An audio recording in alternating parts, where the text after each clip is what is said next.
We are ready to go live.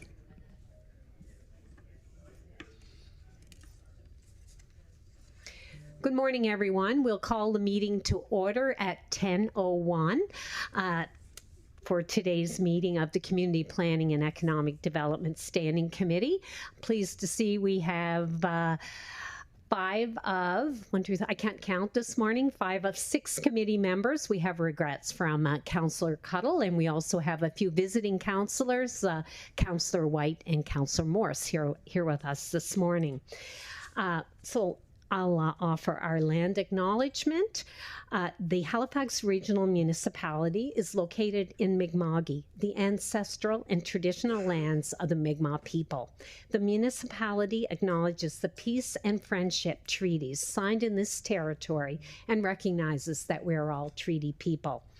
I'll also offer our recently adopted African Nova Scotia affirmation.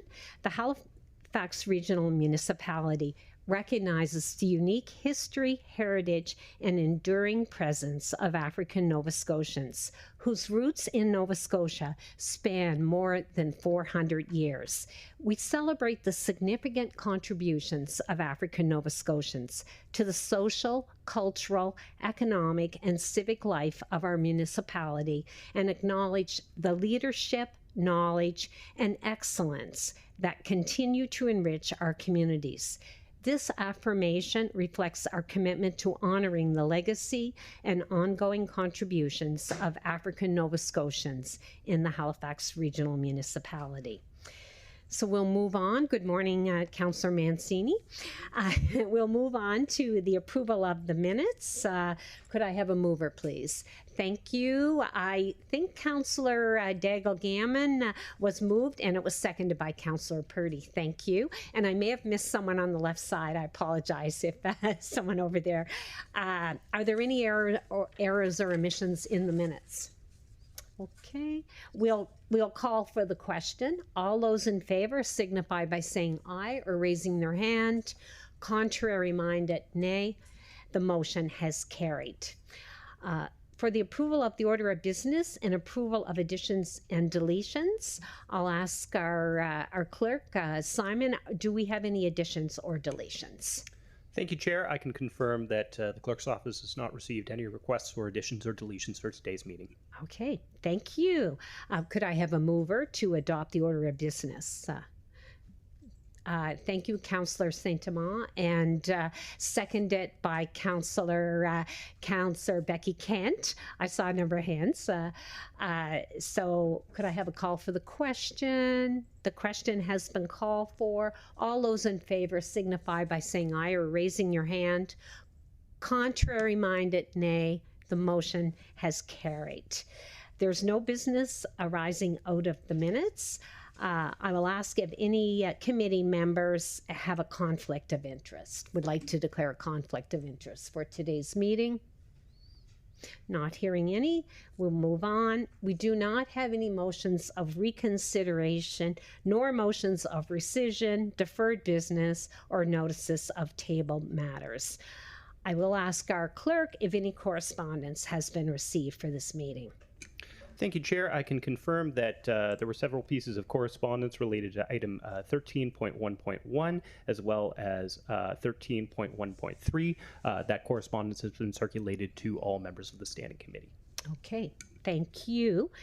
And we have not received any petitions, I understand. Okay, no presentations are planned, so we'll now move to public participation. And we have 4 registered speakers. One will be speaking by Zoom. For our public participation participants, I will ask that you keep your comments respectful, on topic, and directed to the chair. The clerk will announce when you have 30 seconds remaining and when your time is complete. Any member of the public who has registered with the clerk's office on this matter will be given 5 minutes to address the topic. When I call your name, you may come up to the microphone. After everyone on the list has been given an opportunity to speak, I will call 3 times to ask if there are any additional speakers. So I understand our first speaker is Brendan Peters from Fall River by Zoom. Is that correct, Simon? Thank you. Yes, that's correct. Okay, so we will go ahead, Brendan, when you're ready. Good morning. I hope everyone can hear me okay through Zoom. Yes, we can. Wonderful. I really appreciate this opportunity to speak. I won't take much of your time. As mentioned, I'm a Fall River resident. Today I'll be just relaying some concerns that my immediate community has had regarding the $200 million widening of Robie Street, and just some calls mostly for more accessible disclosure with regards to some of the demolitions that have been occurring. I'm a lawyer myself, have some pro bono clients that are affected by some of these developments in the HRM. Very quickly, as a personal background, I lived in the Greater Toronto area as a lawyer for a number of years, but the affordability of housing became an issue and brought me here. And unfortunately, we've been seeing, at least, again, anecdotally from my community members and pro bono clients, some of the same issues playing out. And specifically with regards to 13,000 building units being approved under this Housing Accelerator Fund, but only 333 being affordable. That's a concern, and ultimately, having lived in the Toronto area, understandably a very complex one. But my role here is to put on record and advocate on behalf of my community that we are concerned that there is not ultimately being enough to protect affordable housing units, particularly with regards to the Robie Street widening, and specifically with regards to demolitions that have been occurring quite quickly. And so, while I don't want to just simply, discuss all the concerns we're having, would like to offer some potential suggestions, albeit potentially, not straightforward to implement, but nevertheless, regarding disclosure that could be provided to HRM residents, particularly on whether the website, whether that's tracking in real time building permits that have been issued, indicating with regards to those permits what level of affordable housing may be developed in that regard. Also, tracking demolitions. I think the HRM community could be potentially concerned or want to know information regarding the rate at which demolitions of housing is being done. Those are my comments. I'm open to any questions, and again, really appreciate the opportunity to put these words to council. Thank you. Thank you. And I see you have a question from Councillor Kent. Go ahead, Councillor Kent. Yes, thank you. Thanks for coming in. Quick question for you. You've said, I think, repeatedly throughout your presentation that you're here on behalf of your community. Can you elaborate on what your community is and how you got that information? Yes, of course. So my legal community, firstly, I had also worked for a number of years as a lawyer downtown. Okay. And, I'm growing a family out here in Fall River at the good graces of our friends who are giving us very cheap rent for this beautiful house that I also operate an office in. And for my legal community, it's become very difficult to afford housing that's closer to the core where they're working downtown. So that would be one example, my professional community, but also personal community. I'm Cape Breton born, but, did 4 years of an undergrad at Dal, and then did, 3 years of a law degree. So I've lived in the core, mostly as a student, but now as a professional. And so the community would also be the wider group of professionals and creatives that make up my friend group. Okay, thank you. That's very helpful. Yeah. Councillor Daigle Gammon. Well, I was good until you said you were from Cape Breton, so Kimanahow. So, Brendan, as you know, I'm your councillor in Fall River, Kathy Daigle Gammon. The solutions that you spoke to, you say that you would like to see a tracking in real time of permits and a tracking of demolitions. When you say the tracking in real time of permits, is it permits for affordable housing that you would like to see tracked in real time? Just for clarification. Thank you for that question. It'd be tracking of any permits related to, let's say, that are issued relating to the Rovey Street widening and to the Halifax Accelerator Fund. Understandably, there's probably a lot of data, but to whatever degree disclosure is possible, not just with regards to affordable housing, but also with regards to permits and issued in general. Good. Thank you.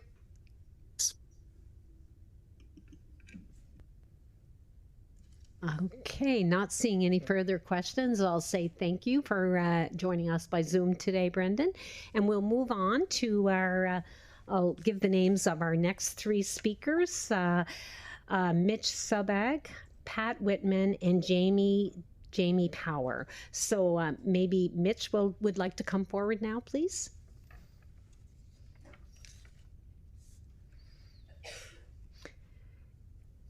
And you can state the name of your community, and I'll just mention again that you have 5 minutes and you'll be given a 30 seconds warning.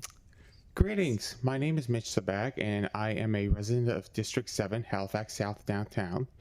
I'm here today because the affordable housing strategy you're considering will shape whether Haligonians can find and keep a safe, affordable home in the long run.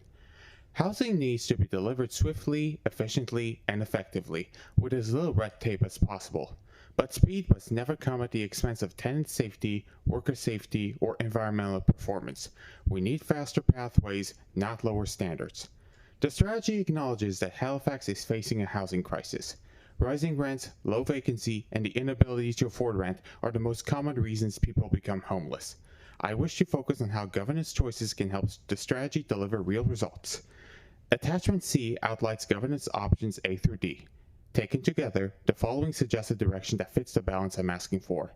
A lean, coordination-focused version of option B paired with a careful, safety-centered version of option C. When I say option B, I'm not asking you to create a large new department just for accountability. Instead, I'm asking for a small housing coordination team inside the existing municipal structure. That team would, 1, act as a single front door for nonprofit and affordable housing providers so they aren't bounced between multiple departments for permits, incentives, surplus land, and regulatory questions. 2, maintain shared data on housing need, including housing needs assessment updates and information on priority groups so decisions are evidence-based. And 3, help align municipal programs like grants, tax relief, and surplus land with clear standards around safety, accessibility, environmental performance, and equity. Option C is about project delivery through an arm's-length nonprofit under multi-year agreements. If you choose option C, I would like to see it designed carefully by 1, selecting a strong partner through a transparent process to ensure robust governance and a track record in high-quality housing. 2, by putting safety-centered requirements into the contracts, compliance with building codes and worker protections, environmental performance, affordability covenants, and tenant safeguards. And 3, by setting realistic timelines that move projects efficiently but preserve due diligence and quality control. No build at all cost deadlines. Handled this way, option C lets capable community partners move projects forward, while the lean option B team keeps standards and the big picture on track. Ergo, my requests today are the following. First, as you endorse the strategy, commit to a governance approach that A, establishes a small, clearly mandated housing coordination team inside HRM, using the staffing already contemplated in the strategy to act as the lead for affordable housing programs and data, rather than creating a large new department. And B, by carefully exploring an arm's-length nonprofit delivery partnership under strong agreements with safety, environmental performance, and tenant protections written in alongside delivery milestones. Second, pair that governance choice with targeted regulatory reform as contemplated in Action 8.0 of the strategy. Specifically, remove unnecessary land use barriers that slow down gentle density, modular and factory-built housing, supportive housing, and culturally inclusive options like co-housing and community land trusts. And 2, by fast-tracking approvals for nonprofit, deeply affordable, and supportive housing while maintaining full compliance with safety, labor, and environmental standards. Third, Embed clear metrics into the 2-year strategy updates you've requested. Those updates should show how many deeply affordable and supported units have been created or preserved, how many units serve the priority groups identified in the strategy, and whether approval times for nonprofit and affordable projects are going down without an increase in safety incidents or environmental problems. Through the Housing Accelerator Fund, Halifax has committed to this strategy into permanent staffing to support housing in exchange for a final installment of federal funding. The real test will be whether folks in core housing need and those experiencing homelessness see more safe, affordable units in a reasonable time frame. By starting with a lean internal coordination team rather than a large new department, and by designing any arm's-length delivery model cautiously, you can avoid both extremes. You don't add bureaucracy just for show, and you don't rush housing at the expense of safety or quality. Instead, you move toward a system that delivers housing swiftly but safely. Thank you for your time and for your work on affordable housing in Halifax. Thank you, Mitch. I'm not seeing any questions, so we'll move on to our next speaker, Pat Whitman.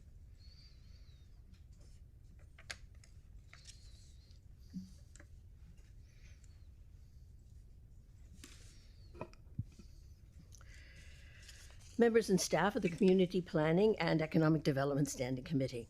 My name is Pat Whitman, Chair of the Park to Park Community Association. I am also a member of the Peninsula Urban Gardens Association, PUGS, commonly known, located in Goresbrook Park, and a resident of Century Tower located on Wellington Street and bordering on Goresbrook Park. I have comments to make today on Head Start's tennis dome proposed for Goresbrook Park.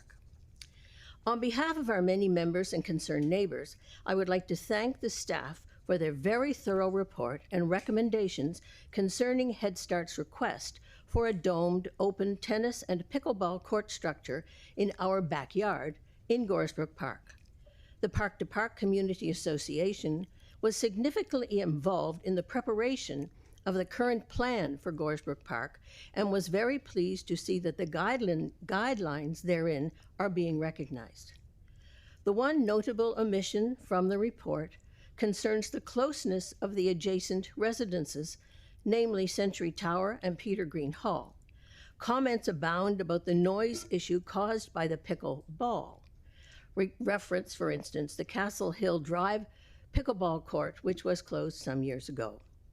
We simply request that not only the guidelines in the Goresbrook Park report, but also potential noise issues be part of any discussions that might happen in the future.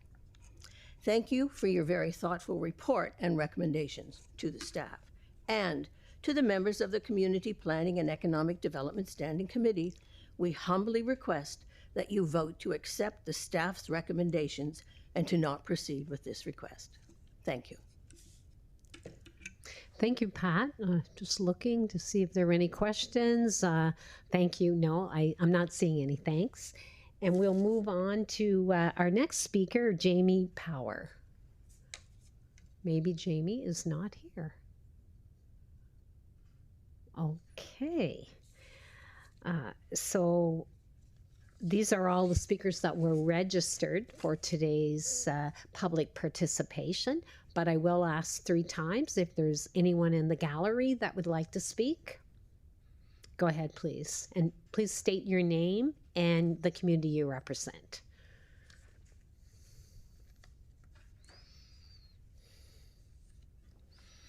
Thank you, Committee Chair, committee members, and staff for this opportunity. My name is Frank Benstead. I live in the Woodlawn area of Dartmouth, and I am here today as Vice Chair of Dartmouth Pickleball Association. With me today is Teresa McDonald, Chair of Dartmouth Pickleball Association. Dartmouth Pickleball Association is a registered nonprofit dedicated to increasing the number of places for people to enjoy pickleball. We are not a pickleball club. We do not have members, but we work for the betterment of pickleball in our area. I am here today to speak about pickleball in the community of Dartmouth and its surrounding areas, and the HRM staff report requested by Councillor Mancini that identifies potential HRM property that could be utilized for a regional outdoor pickleball facility. Full disclosure, I am a pickleball addict. My addiction is for a sport that has grown in participation by 80% since 2022 and is now played by over 1.8 million Canadians. Unlike other addictions, pickleball is purely beneficial, for it creates community opportunities through multi-generational, multi-ethnic inclusion. Its affordability, both in cost to participants and land space required, is outstanding. What other physical sport allows 36 players to play at once in an area the size of a pad required for an ice surface? When land is scarce and the need is great, what better utilization of limited space? There is none better. I would like to address the report created by HRM staff. In the report background information, Dartmouth is noted to be well served in regard to pickleball courts. I would contest this description due to various factors. Of the total number of pickleball courts in Dartmouth, there are only 5 courts that are dedicated pickleball courts and considered in good shape. The total number of courts, 35, 4 have no nets, 12 use tennis nets, and 8 use temporary nets. 11 have permanent nets, but there are issues with 6 of those 11. Let me give you an example of one situation where there are issues. Morash Park, located in the Woodlawn area of Dartmouth, is where the Jenny Craig pickleball courts are located. These courts are the birthplace of outdoor pickleball in Dartmouth when in 2014 a group of players, including Teresa, were given the opportunity to paint pickleball court lines on 2 tennis courts. This led to the eventual conversion from 2 tennis courts to 4 pickleball courts. HRM has continued to make improvements to the overall facility with the exception of the playing surface. 3 of the courts are sloped, with 2 of those 3 having developed significant cracks. The surface will continue to deteriorate given the substrate, which results in the surface tilt.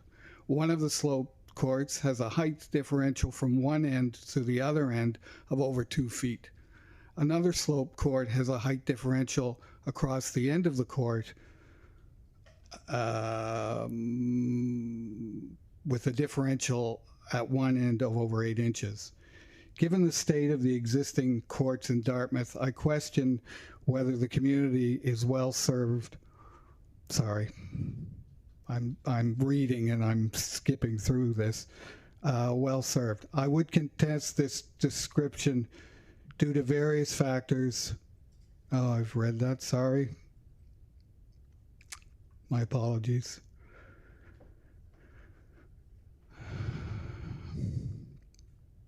Given the state of existing courts in Dartmouth, I question whether the community is well served by existing courts. There is also a number of questions with regards to identifying to the identified parcels.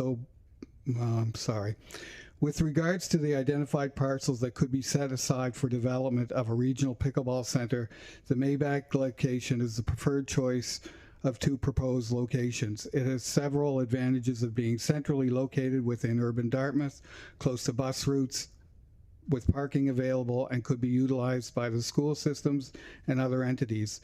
At this time, we support HRM staff recommendation, in particular the Mayback location. Dartmouth Pickleball Association has worked well in the past few years in developing some courts, in particular through the efforts and support of Councillors Mancini and Councillor Purdy. Dartmouth Pickleball has gained 3 dedicated pickleball courts in Cole Harbour at the Cole Harbour Commons and 4 shared courts at Craig Blake Park. Both locations have been resurfaced in recent years. Dartmouth Pickleball Association has also met with developers in order to impress upon them the need to ensure only courts that they are developing through agreements with HRM be constructed in a practical manner that leads to good court construction. We encourage HRM to actively work with developers who have committed to pickleball courts to ensure they meet construction standards as well as court standards regarding size, location, and noise reduction. This is to ensure mistakes of the past are not repeated. I hope you have heard enough to recognize the demand for this sport by the public and the need with the ever-increasing population of HRM to provide social opportunity and recreation for all strata of our citizens. Okay, excuse me, Mr. Yeah. Benz, you're really over time I'm now. sorry. Okay, Sorry. do you just want to finish your sentence maybe, and then we'll, yeah. I've pretty much finished that. Okay. So, Okay, great. thank you. Okay, thank you. Are there any questions from counselors? Okay, thank you. Is there anyone else in the gallery that would like to speak? Okay, go ahead, please. Please state your name and your community.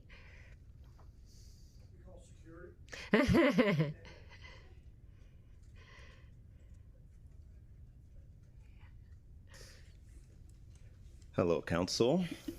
You look a little familiar. My name is Lindell Smith. I am a resident of District 8, and I am here today to speak about the Affordable Housing Strategy.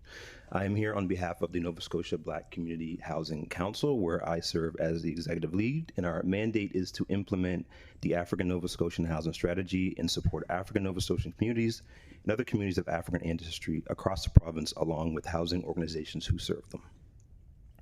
I want to start off with the good news of the strategy. This is the first time that community land trusts have been named in one of the municipality's guiding planning documents. The Center Plan and Regional Plan don't mention them, but the commitment to update these documents down the road will remove this barrier. This is a starting point, not the finish line. Another positive is the Affordable Housing Grant Program is expanding municipality-wide, not just in the regional center. And the one most relevant to me speaking today is the strategy's commitment to work with the African Nova Scotian-led nonprofits and for advocating for the African Nova Scotian Housing Strategy, which the Nova Scotia Black Community Housing Council is leading. It's no secret that planning gaps show across our historic African Nova Scotia communities in this municipality, including North Preston, East Preston, Cherrybrook, Beachville, Lucasville, Upper Hammonds Plains, and across the province. Success stories like Upper Hammonds Plains Community Land Trust show what is possible when it's resourced.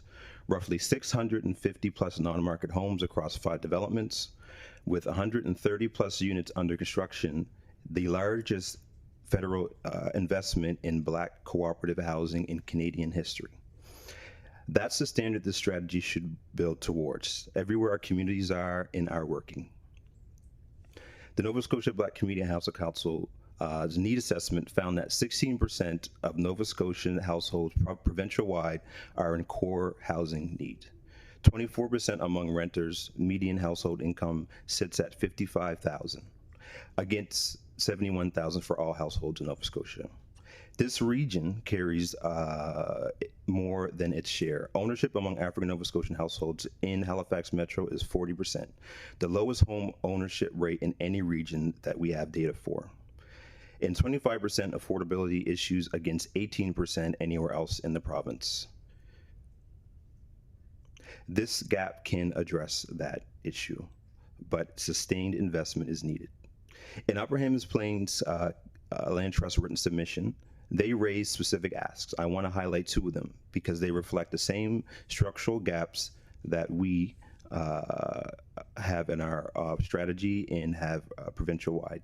The first issue is the strategy's commitment to reviewing rules governing surplus municipal land. This is a good continuation of the work that's already underway, but it attaches no deadline. We are asking for a report back with criteria that explicitly recognizes community land trusts and African Nova Scotian-led organizations, and for the commitment to work with African Nova Scotian-led, Indigenous-led nonprofits in public land redevelopment to apply broadly, not to just single sites. The second, which is the biggest reason that I am here, is for more commitment and substance around the African Nova Scotian Housing Strategy. As the strategy stands today, there isn't a commitment to specific initiatives within the strategy, a timeline, or resources in support of the strategy as well. We are asking Council to identify which of our 4 big moves within the strategy HRM will support and on what timeline.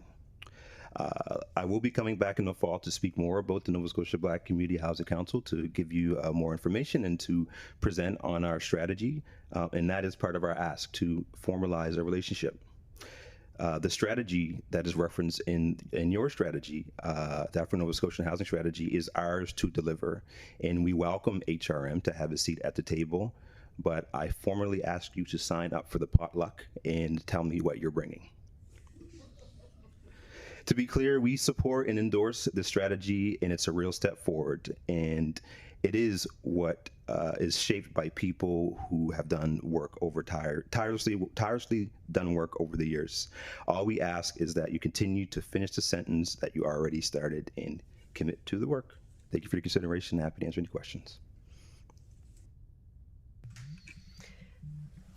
Thank you, Lindell. Thank you for coming in. I'm not seeing any questions from the committee, and we'll hear from you later, I think. Thank you. Okay, I will ask if there's anyone else in the gallery that would like to speak. And okay, I believe that was the third time, so we've finished. Yes, we finished the public participation portion of this meeting. I would like to thank all the participants, and we'll now move forward to reports and the affordable housing strategy. And we do have a presentation being made by staff on this, so I'll invite you to go ahead. Perfect. Thank you very much, Councillor and Chair and CPED. Dave Patterson, Principal Planner with the Housing Accelerator Fund program. I presented to you just 2 months ago and have a brief presentation on where we've landed with the strategy. And today we're seeking the committee's endorsement to bring the strategy forward to Regional Council.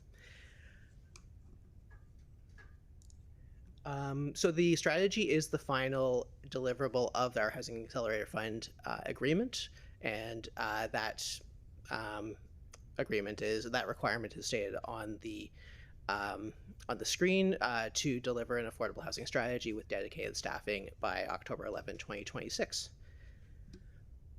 And it's key to emphasize how much this work builds on what we've done so far.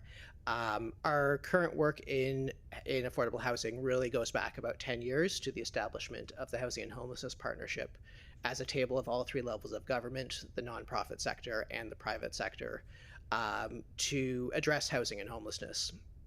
Lots of work has happened at all levels of government since then.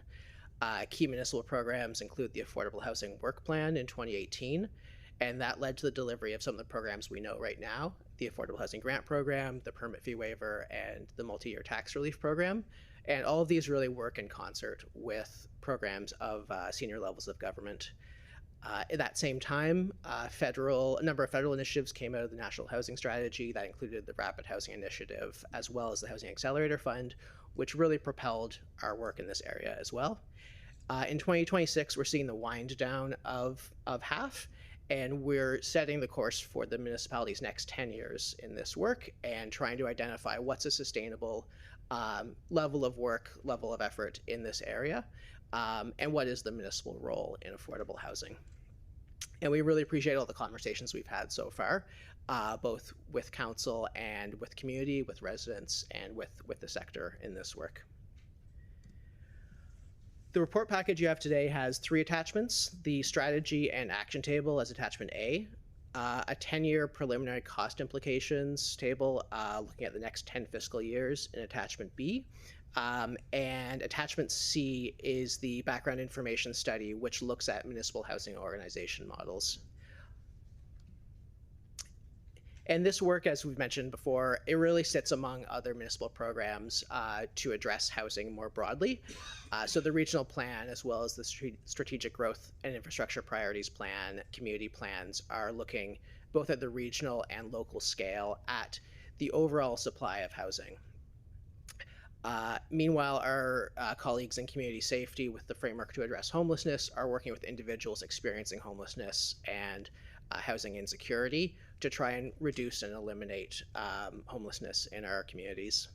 And the affordable housing strategy really sits between these two, looking at affordable housing broadly and really looking at non-market housing and deeply affordable housing, and what the municipality can do to leverage these through the community and through other levels of government.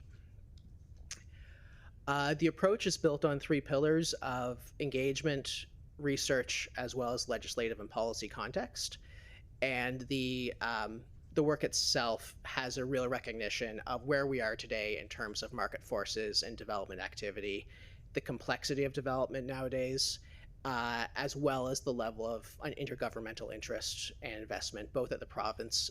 The province has increased its spending in many areas of affordable housing, as well as the federal government with programs like Build Canada Homes, Shannon Park as well.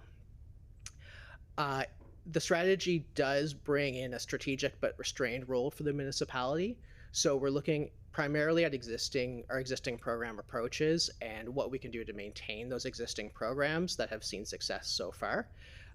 We have so far supported 41 projects in total among our programs, so 20 projects at the deeply affordable level, delivering about 400 units of deeply affordable rent geared to income housing. We've also supported approximately 21 non-market or mixed market projects, delivering about 1,000 units of affordable housing.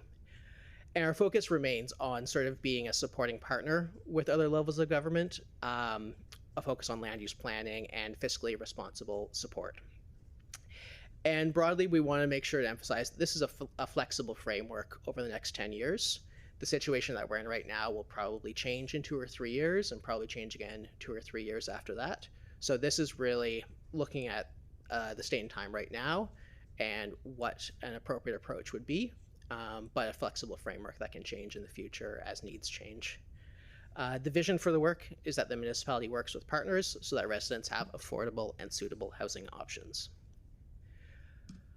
Just before going into the strategy document itself, I did want to touch upon attachment C, which was the report that our resident in public participation spoke towards as well, with options A, B, C, and D. This report is provided as an information item, and it really just summarizes 4 potential models of how a municipality can support affordable housing. Option A on the screen is our existing approach, and the assumption and recommendation in the report is that we maintain that option A existing approach, whereby support for affordable housing is distributed among various business units in each of their business plans. So affordable housing is supported with a team in planning and development, but also finance and asset management, government relations, as well as corporate real estate have roles to play. Option B is the creation of an internal affordable housing office, a project office that would centralize some of those functions. Option C relates to establishing or using an arm's length delivery model where some of our affordable housing supports may be delegated with a clear mandate. Option D is the most legislatively and financially complex option, which is the creation of a municipal housing corporation. And I'll note that there are some legislative limits to what that could be should that option be explored. But I do want to emphasize that option A is the assumption in the strategy. We do have staff here as well to dig into this. That study does have a lot of content, so we're happy to dig into it more. So moving back to attachment A, the strategy. The strategy is built on 5 principles of complete communities, long-term thinking, access to opportunities, responsiveness, and being data-driven. And I'll run through 12 action areas that are outlined in the strategy. I'm going to go through them at a pretty high level, but happy to answer questions and dig in. I do have a team behind me to help answer some of those deeper questions as well. So running through 1 through 12, the first action item is to update our housing needs assessment every 5 years. That's updated timed with the census data releases. Item 2 is to maintain our work on data and awareness, as well as customer service, so that when community groups come in with inquiries around affordable housing and how to get affordable housing off the ground, that we're able to support them and direct them appropriately. 3 is to continue to administer our existing programs in their current form, which is the Affordable Housing Grants Program and the Permit Fee Waiver Program. Action 4 is similarly to continue administering the existing tax relief program for affordable housing. This program is administered amongst broader support for charities and nonprofits in the tax relief program.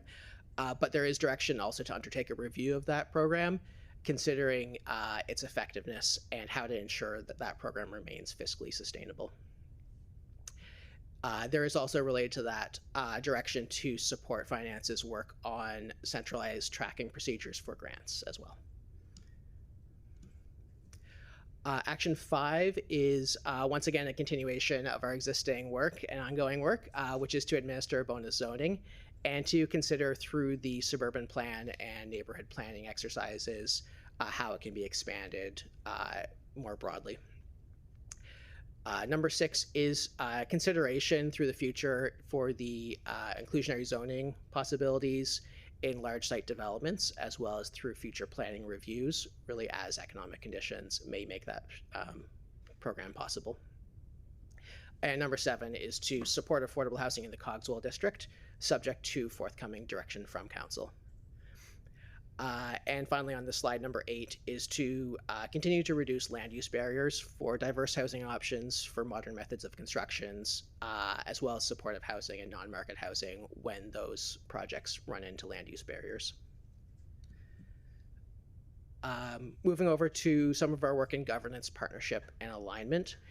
9.1 is to continue advancing some of the legislative changes that Regional Council has requested that help to address affordable housing.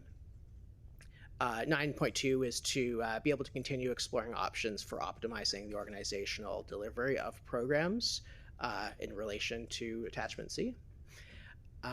And there's much work that we do with Liaison in support of the sector, really through programs that are primarily led by others. So that includes working through the Housing and Homelessness Partnership, engaging with the province or the federal government on their work in public lands, such as Shannon Park. The provincial work with public transitional and supportive housing. We do that work in collaboration with colleagues in community safety.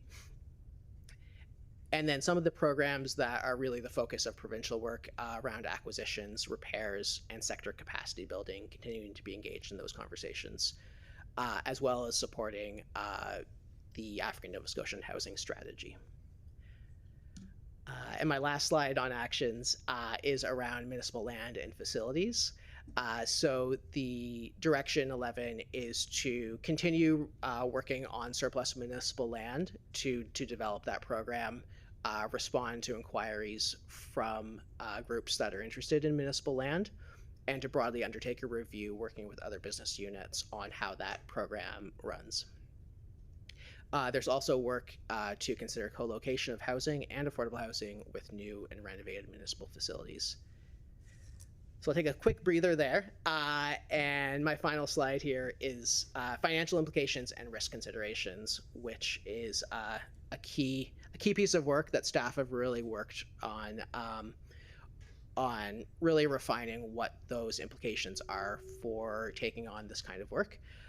I will just emphasize that council's adoption and endorsement of the strategy doesn't tie council to staffing and resourcing levels, but that would come back through our regular budget planning process.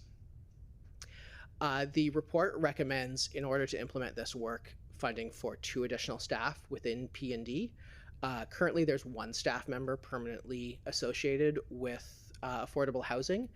We did bump that level up during half, and we're now bringing it down to a sustainable level to continue running these programs, including the surplus lands program. And attachment B shows a high-level cost analysis, which outlines a total cost of about $2.4 million over 10 years for this additional staffing. In terms of risk considerations, just emphasize once again that final deliverable of half funding is contingent on adoption of an affordable housing strategy by October 2026.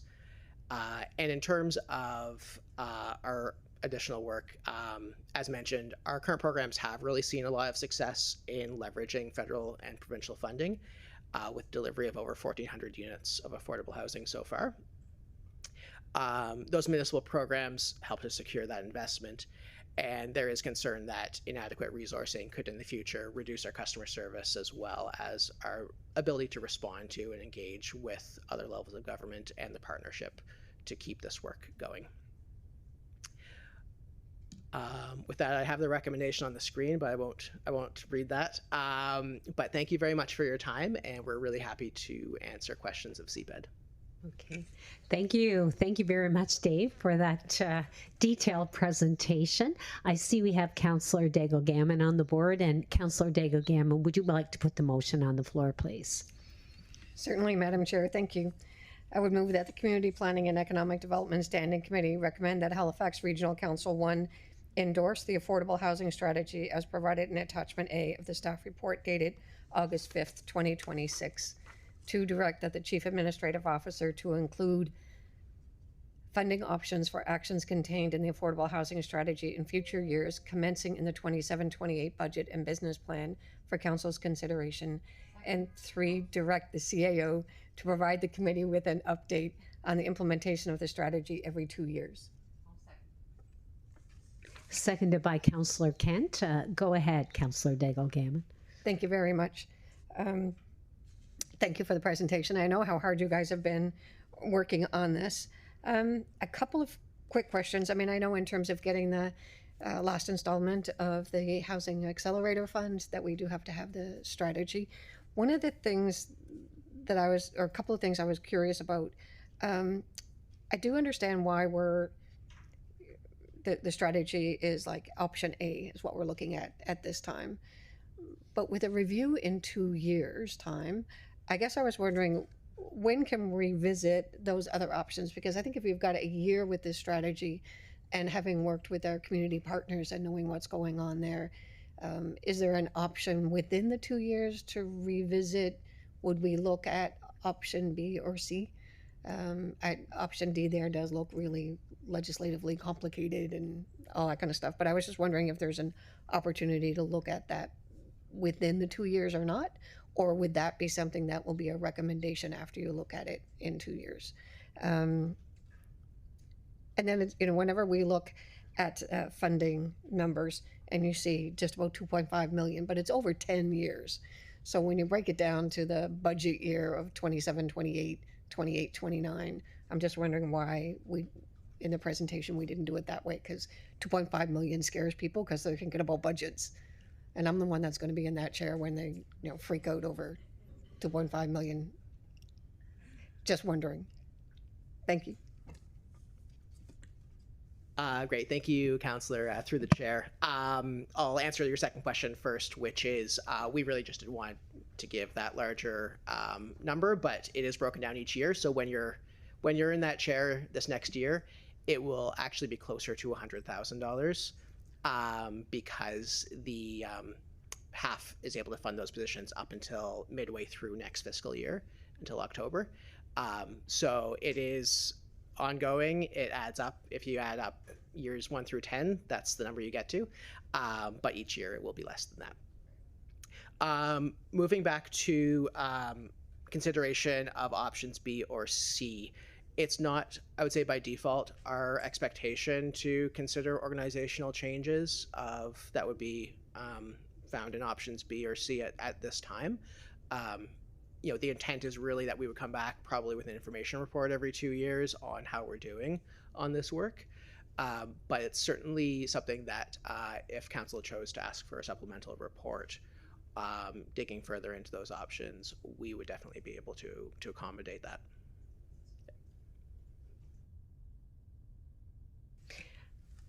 Thank you, Councillor Daigle-Gammon. Councillor Kent. Yes, thank you, Madam Chair. Thank you very much for all the work that has gone into this report and all of this layer to a complex society that we have right now. There's a lot of really great things in here. I haven't drilled into it to the fullest degree, but what I can say at this stage is we needed this to help guide us, and we need to have action. Right now, I'm okay with us status quo because I think it's a large leap to start to go into these other spaces where we are the lead and we have the dedicated municipal affordable housing office. I think is a wonderful idea, and this municipality, this council, we have shifted into some of the areas that are not necessarily in our jurisdiction, because all the residents who are in this need really needed us to. But it's been a difficult impact on the municipality, on the budget, on the resources, all of those things. But if that's where we have to go, we have to go. And I'm talking about this in the same way as Councillor Daigle-Gammon, in that the future, I really believe that we need to take it to another level. And if dedicated staff, affordable housing office, I think we need to go there. We did and continue to do amazing things with our homelessness file compared to where we were before we created dedicated office and resources and staff for that. And I think that's a perfect example. But I also want to acknowledge that the independent agencies and services out there who are creating some of the space already with support through our work is still a really good model.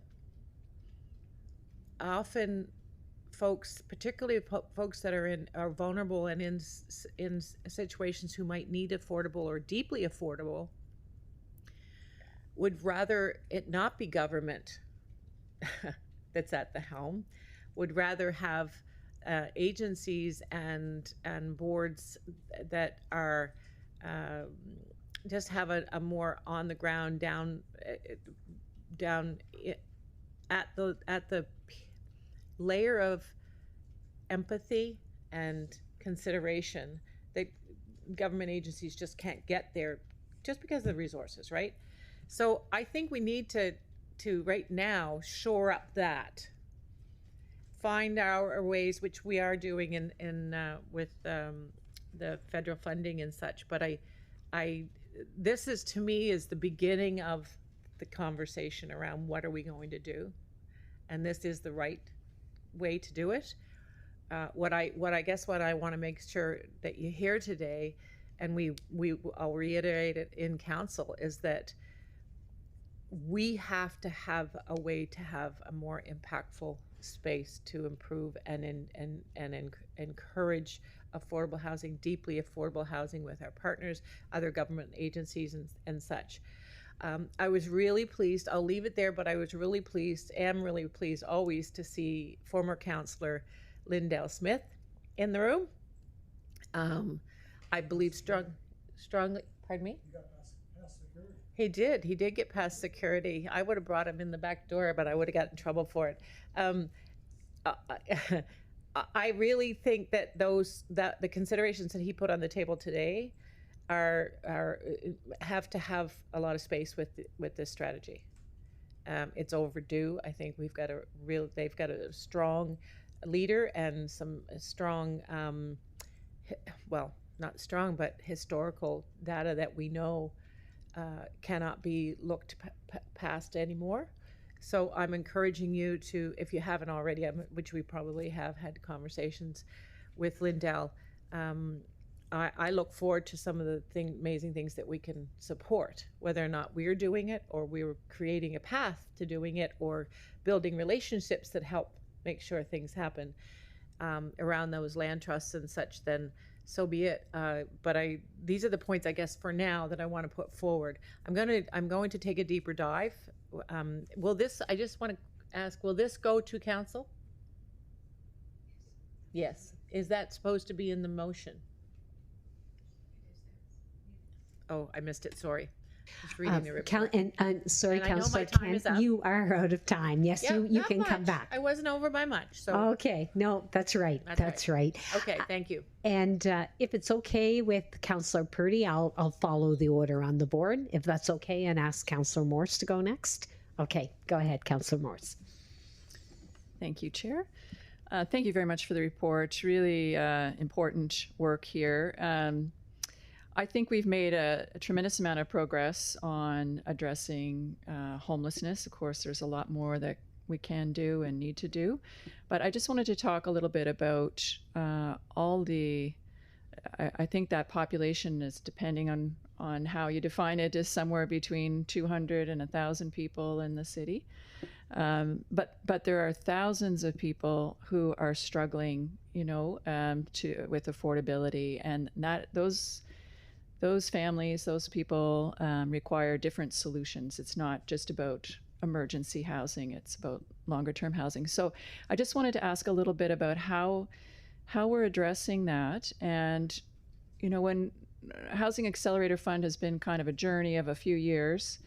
And my understanding was we were looking at increasing the supply as fast as we could, because there would be general benefits to a broader section of the population if we increase the supply. Not necessarily deeply affordable housing, but just affordability that comes from increasing the overall supply. So my question is was that what we were trying to do? And did we do it? I mean, I had, I think, 9 Housing Accelerator Fund projects in my district, and none of them have been started. So I'm not sure that we actually have achieved it, and will there be some kind of analysis of how it worked, so that we know if we're on the right track? Thank you. Great, thank you, Councillor, through the chair. I'll start to ask, but I also may bring Aaron up to cover any bases that I miss, as this is mainly on the Housing Accelerator Fund program broadly. So our goal in that program was to increase overall permits by 20% over a baseline of the previous 5 years. And our latest numbers are seeing us achieve that. We will be coming to you with an information report after October 12th, so probably looking at November, December, giving an overview of the program as a whole over the last 3 years and what we've achieved. So there was that overall target, and within that target, there was a target of 333 affordable units. We've also well exceeded that, and those are receiving building permits. So it's important to emphasize that's building permits, that's not occupancy. And there has at this time also been a lot of challenges with getting development off the ground and development, the overall cost of construction. And some of the numbers that we've seen is that for private sector development, it's really impossible for them to make the numbers work while also charging relatively affordable rents. So what we're seeing is that new market development is diverging from what moderate income earners can afford. So that's a real challenge in the market that we're seeing, and it is resulting in projects slowing down in some cases. I might pass over to Aaron for any more to add to that.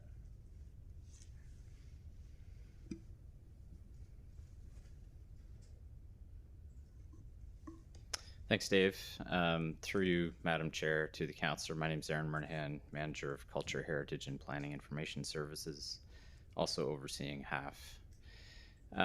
So as Dave mentioned, we're very close to reaching our targets outlined in the HAF contribution agreement. That was 2,600 additional units above the previous 5-year average, and that's measured on housing starts, so permits issued for new units. I would strongly suggest that by the time we get to our program end date on the 11th of October of this year, that we'll be well over the targets set in that contribution agreement, which is a very good place to be, obviously. But the problem is, as I mentioned, that is measuring permits issued, not completions. And we are seeing, we've been speaking quite closely with CMHC, and one of the issues that they've raised is completions are lagging behind. And partially that's due to the cost of construction, issues with financing, issues with materials, issues with labor, but also just the unique geography that we have here in HRM, the amount of blasting, the amount of excavation that has to happen, places to put that material once it's been excavated, because in many cases it's toxic. So we do have some unique challenges here that have led to long construction times. And in some cases, it's taking 2, 3, 4 years for these projects to be completed and start to be rented.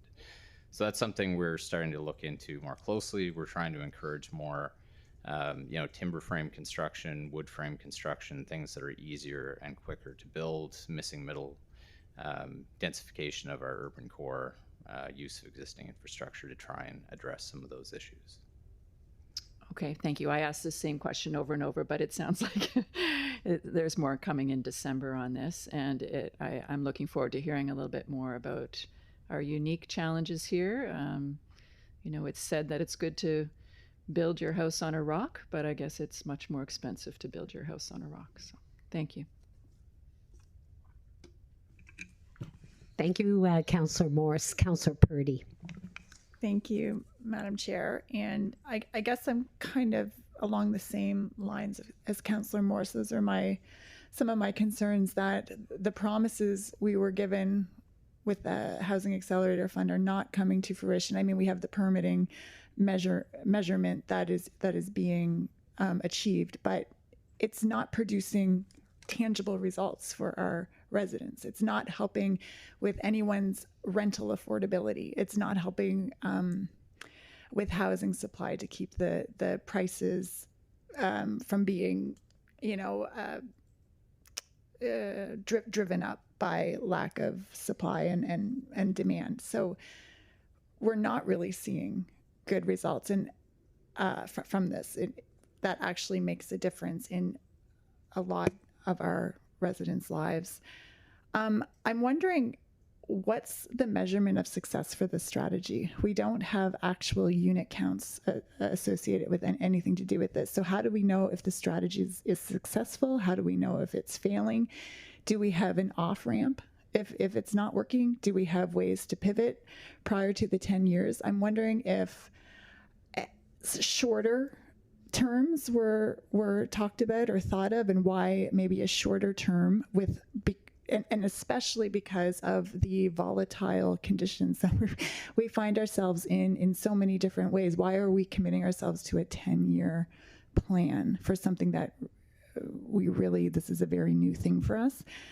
I'm also wondering what would be the implication or the impact if a budget wasn't approved for more staff this year, because there's just so many competing priorities. What if the strategy is so successful and the nonprofit housing sector doubles in size?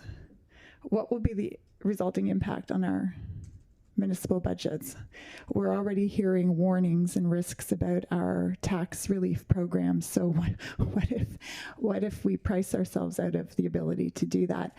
And I had conversations with a big affordable housing provider in our municipality, and they were recommending that HRM just go with one, not a whole host of options for housing, because it's not really our core mandate to do this. Why don't we just go with something like, say, tax relief, and then maybe close out all the other programs? So that, he said, that was one of the most tangible, helpful things that a nonprofit housing corporation can experience, is tax relief, because it is literally hundreds of thousands of dollars every year that needs to be poured into HRM coffers. So that would be a amazing help. So has that type of thing been contemplated, as opposed to keeping things as is, kind of streamlining to just do one thing and do one thing really well? And this is our thing to help nonprofits. I think that's it. Right, one more thing.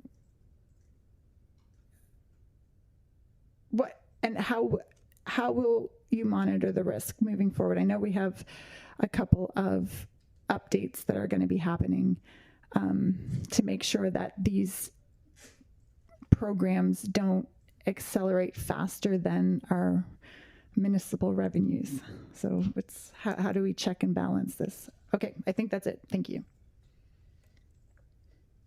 I'll take a first stab at that. I clocked 1, 2, 3, 4, 5, 6 questions. I know, sorry. That's okay. Your first question was on measures of success for the program and things like targets.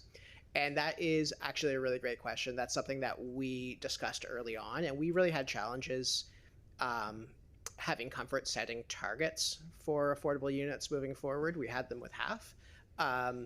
But it's really dependent on those other levels of government. Like there's very little we can do in this space independently. And so we are really looking to the province to lead much of this work and to have targets, and they do have targets. And so we didn't feel it was necessarily effective for us to bring in targets as a measure of success. I think our measure of success is probably going to be looking at those specific projects and what actually comes out of it. Our programs are also generally tailored to get the Affordable Housing Grant Program, for example, is tailored to grow or shrink based on what's in the bonus zoning reserve. So that program, what that program will look like in 3 or 4 years is not something we ever try to predict. So really the measures of success are not quantitative. You had the question about having a shorter time frame or shorter horizon for the strategy.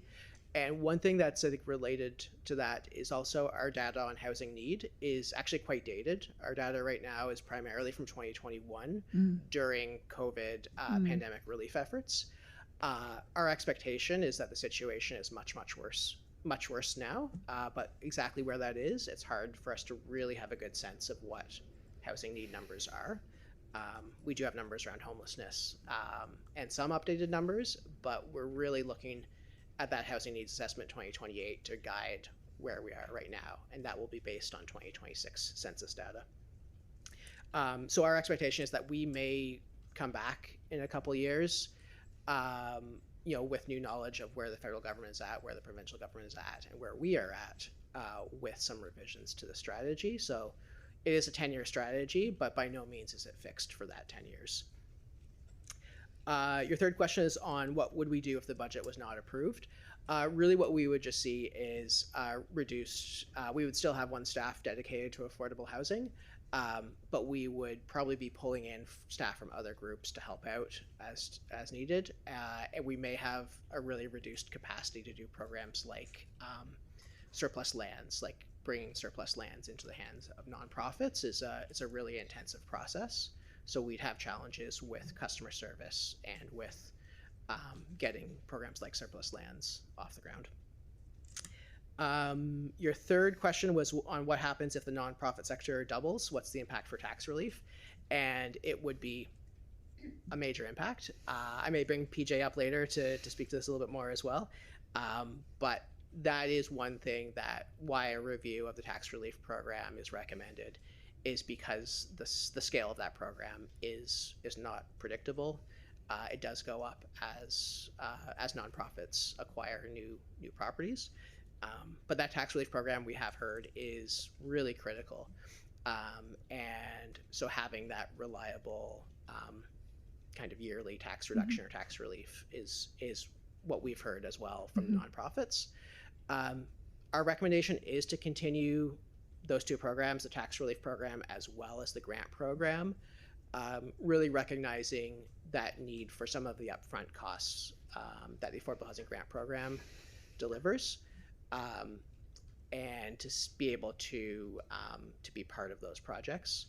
The bonus zoning and Affordable Housing Grant Program also really work together to see new affordable housing happening in communities. Your final question was on monitoring risk, and that's something that we do, all the time. So we're always sort of looking at, what's growing, where are the concerns around, whether that's around homelessness or around projects themselves. So we're always monitoring projects. Our contributions do have contribution agreements that do make sure that the projects are coming forward and that the money is being used appropriately. So we do have a risk management approach built into our work here. Okay, thank you. That's impressive. Okay. I think you can come back, Councillor Purdy. Okay, Councillor Vice Chair St. Thomas, go ahead. Thank you, Madam Chair. First, I'd like to thank you for basically pitching us on status quo plus, because you're really talking about still adding some staff to provide some dedicated resources to the team. And I think, Aaron, in one of our meetings, you referred to it as the difference between doing some of the work off the side of the desk versus having people that are dedicated in resourcing to a particular task. And I think that's very appropriate given the importance of this file. And I think, as my colleagues have noted already, that was one of the things that was instrumental in making a difference to the homelessness file as well. So I think it's important that we recognize that level of dedicated resourcing is one of the principal ways that we'll actually move the needle on something as important as our affordable housing strategy. I do want to express my reticence over not having some specific KPIs, even if the intention is to be led by other orders of government in their assessment of how successful a program is. I mean, if I measured everything based on how many emails I started but didn't actually finish and send, I'd be in real trouble in this job. So looking at starts, great number to have. Looking at completions is another great number to have. And to compare those two numbers would be a valuable exercise.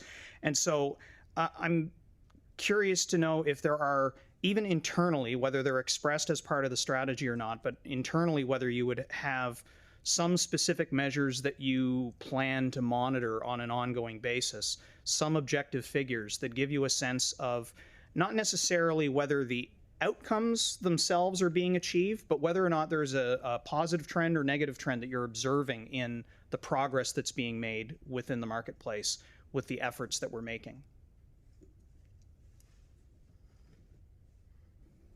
Thank you, Councillor, through the chair. I think we will certainly be bringing some KPIs to council through those update reports every 2 years. Certainly, we had some reticence to setting targets because we are the junior partner among 3 orders of government in delivering affordable housing. The level of funding that we provide is usually around 5 to 8% as compared to the majority of the funding for those projects coming through the federal and provincial governments. So there's very little control that we have over what projects come forward and what actually end up being completed.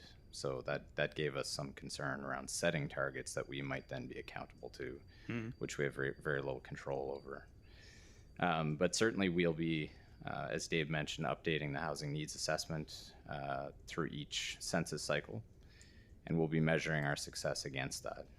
So that will provide an idea of need, and we'll certainly be providing the number of units that we have supported through each of our programs as part of that update report to Regional Council. Right. And I guess consistent with Councillor Purdy's question, we have some other items that will appear on our budget that will wind up giving us some indication of some other forms of success, whether that's, in particular, some of the nonprofits coming online and looking for additional tax relief.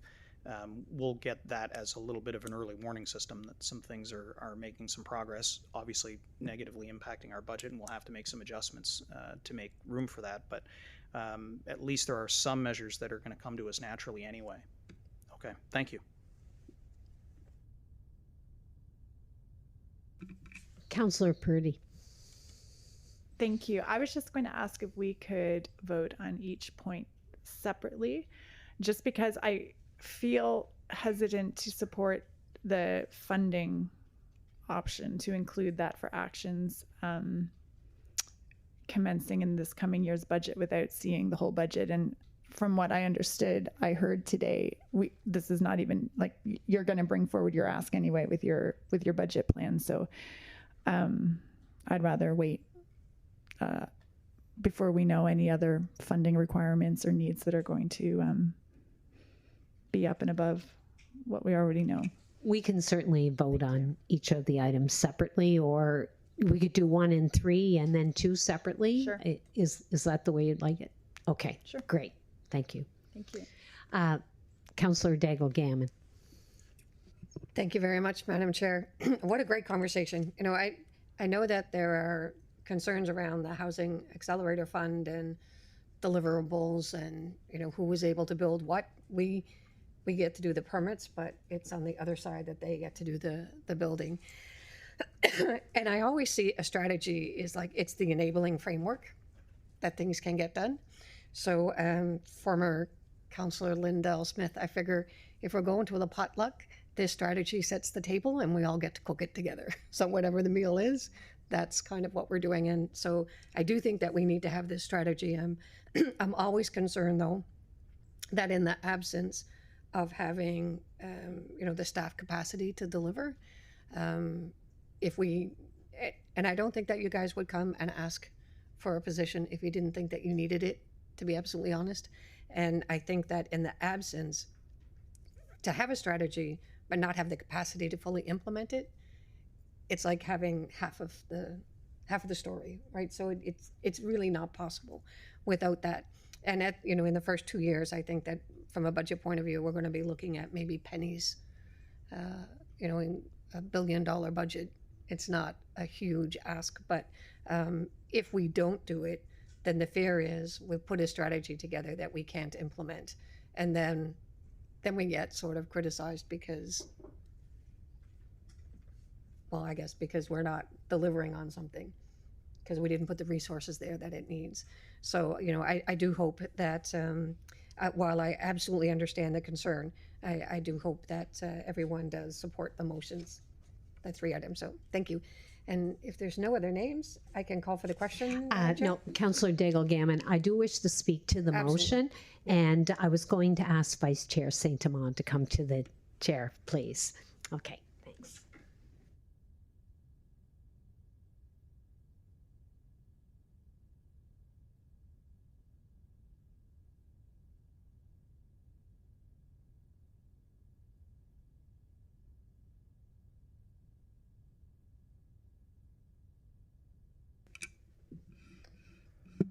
All right, and with that, the floor is yours, Madam Chair.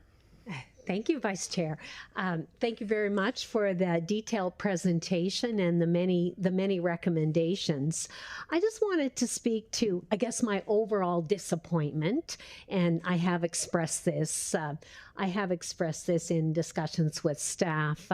I thought when we were talking about developing an affordable housing strategy, it would be for all our residents, to address the needs of people that need deeply affordable housing, working people, middle-class people, everyone that needs housing in our municipality.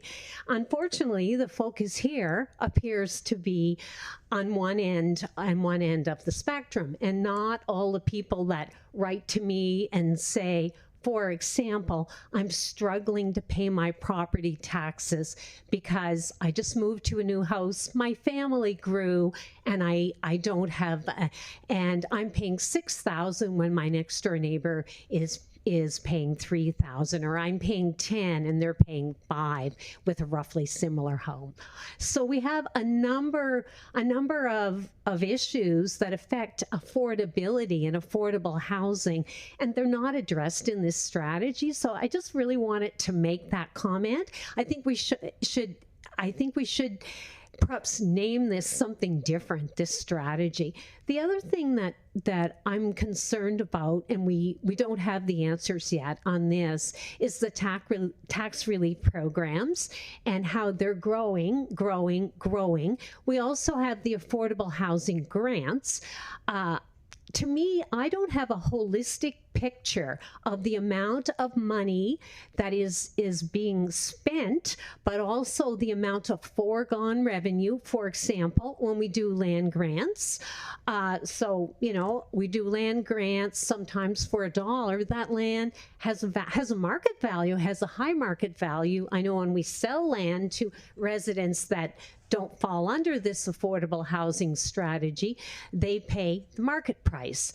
So I think we need to be looking at housing as our role in housing in the municipality. And yes, I want to applaud the 1,400 units that have been supported.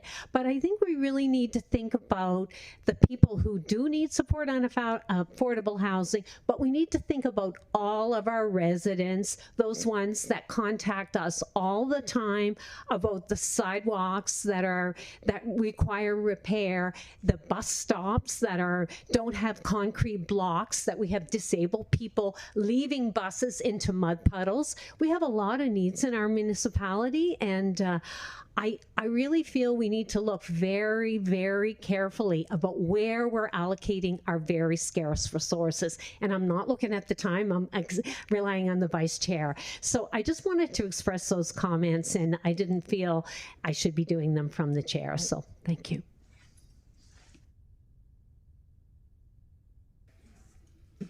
Thank you, Councillor Steele. Any commentary from staff to respond to Councillor Steele? Sure, through you, Mr. Chair, to the councillor, and I'd invite Kate Green if she wishes to fill in any blanks on this, just on sort of the overall planning framework. But I would say that the intention from the onset of the Housing Accelerator Fund was for this to be focused on the nonprofit and charity housing sector, not on overall housing affordability. While HAF itself is really about supply and demand and increasing the supply of housing, which is hoped would address some of those affordability requirements, the purpose of this strategy in particular was around government efforts to support the nonprofit sector. And that's exactly what we're doing with this strategy, but understanding your frustration, obviously. I think every resident in this municipality and in many municipalities across the country is experiencing high inflation, increasing property values, increasing rents. It's not unique to Halifax. It really has to do with very high population growth and the inability of the housing sector, the for-profit housing sector, to keep up with the demand, especially in the wake of COVID-19.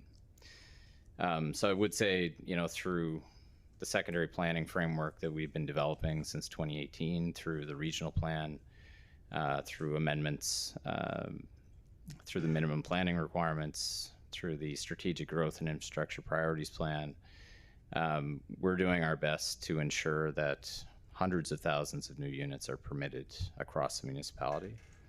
But at the end of the day, the municipality does not build housing. We create the infrastructure, we create the opportunity through zoning, but at the end of the day, it's up to the private sector to provide that supply. And it may take several years for that supply to catch up with demand and for that affordability to start to come back to a balanced level. But unfortunately, at this point, we're still in the throes of what I would consider to be an affordability crisis. HAF has helped with that. Through it, we've received close to $80 million, which has helped to offset a number of major capital projects to expand new infrastructure, to improve roads and water infrastructure across the municipality, purchase new buses. But at the end of the day, the private sector and other levels of government play a huge part in addressing that need, and it may take several years for us to come back to balance. Hope that addresses your question to some degree. Does somewhat. Thank you.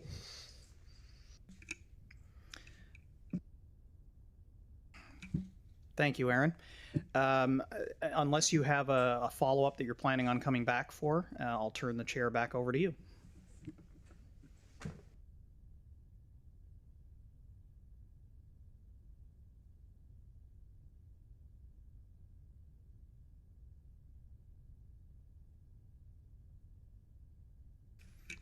Councillor White. Thank you, Chair. I just wanted to say quickly that I support moving forward with what staff have recommended here, including the second item to move forward with the additional position moving to our budget. I'm unable to make our next council meeting, so just wanted to say that while I'm here. I hope you support this and push it forward to council. Thank you. And maybe I'll just ask one question about the blasting and rock breaking and whatnot, that's slowing down our housing, and how much of that is for parking versus housing?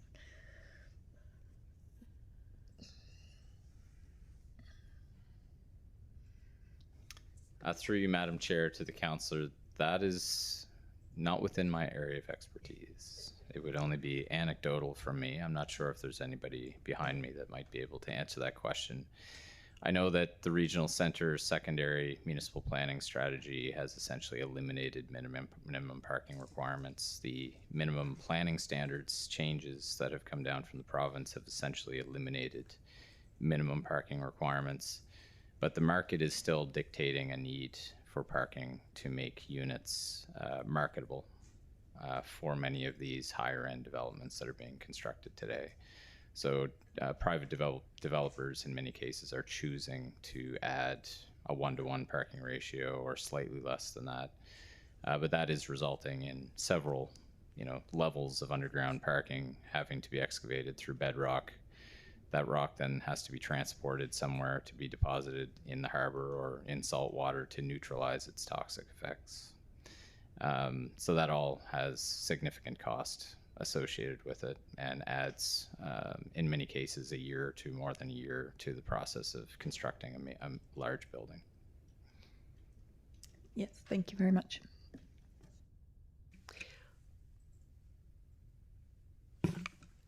Councillor Daigle-Gammon, did you wish to close on this or no? Okay. We're ready for the question. All those in favor?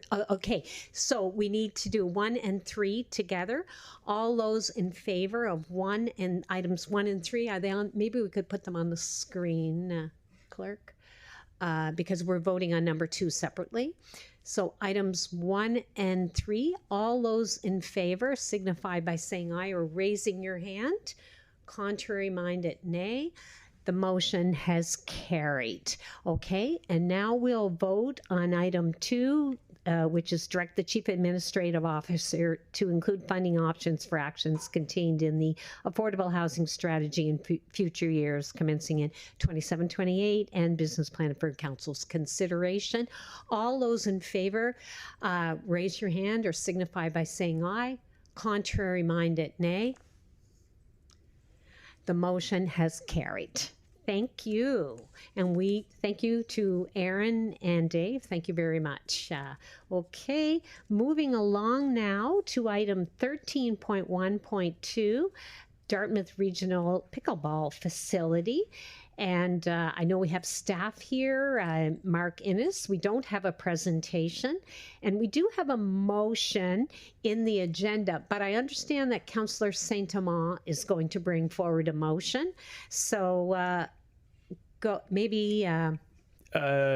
if I can just make the recommendation, my understanding that we may have potential motion before, I think that it would be considered an alternative, and we would probably recommend reading the staff report motion first, defeating that, and considering the motion which I believe has been circulated to members as an alternative.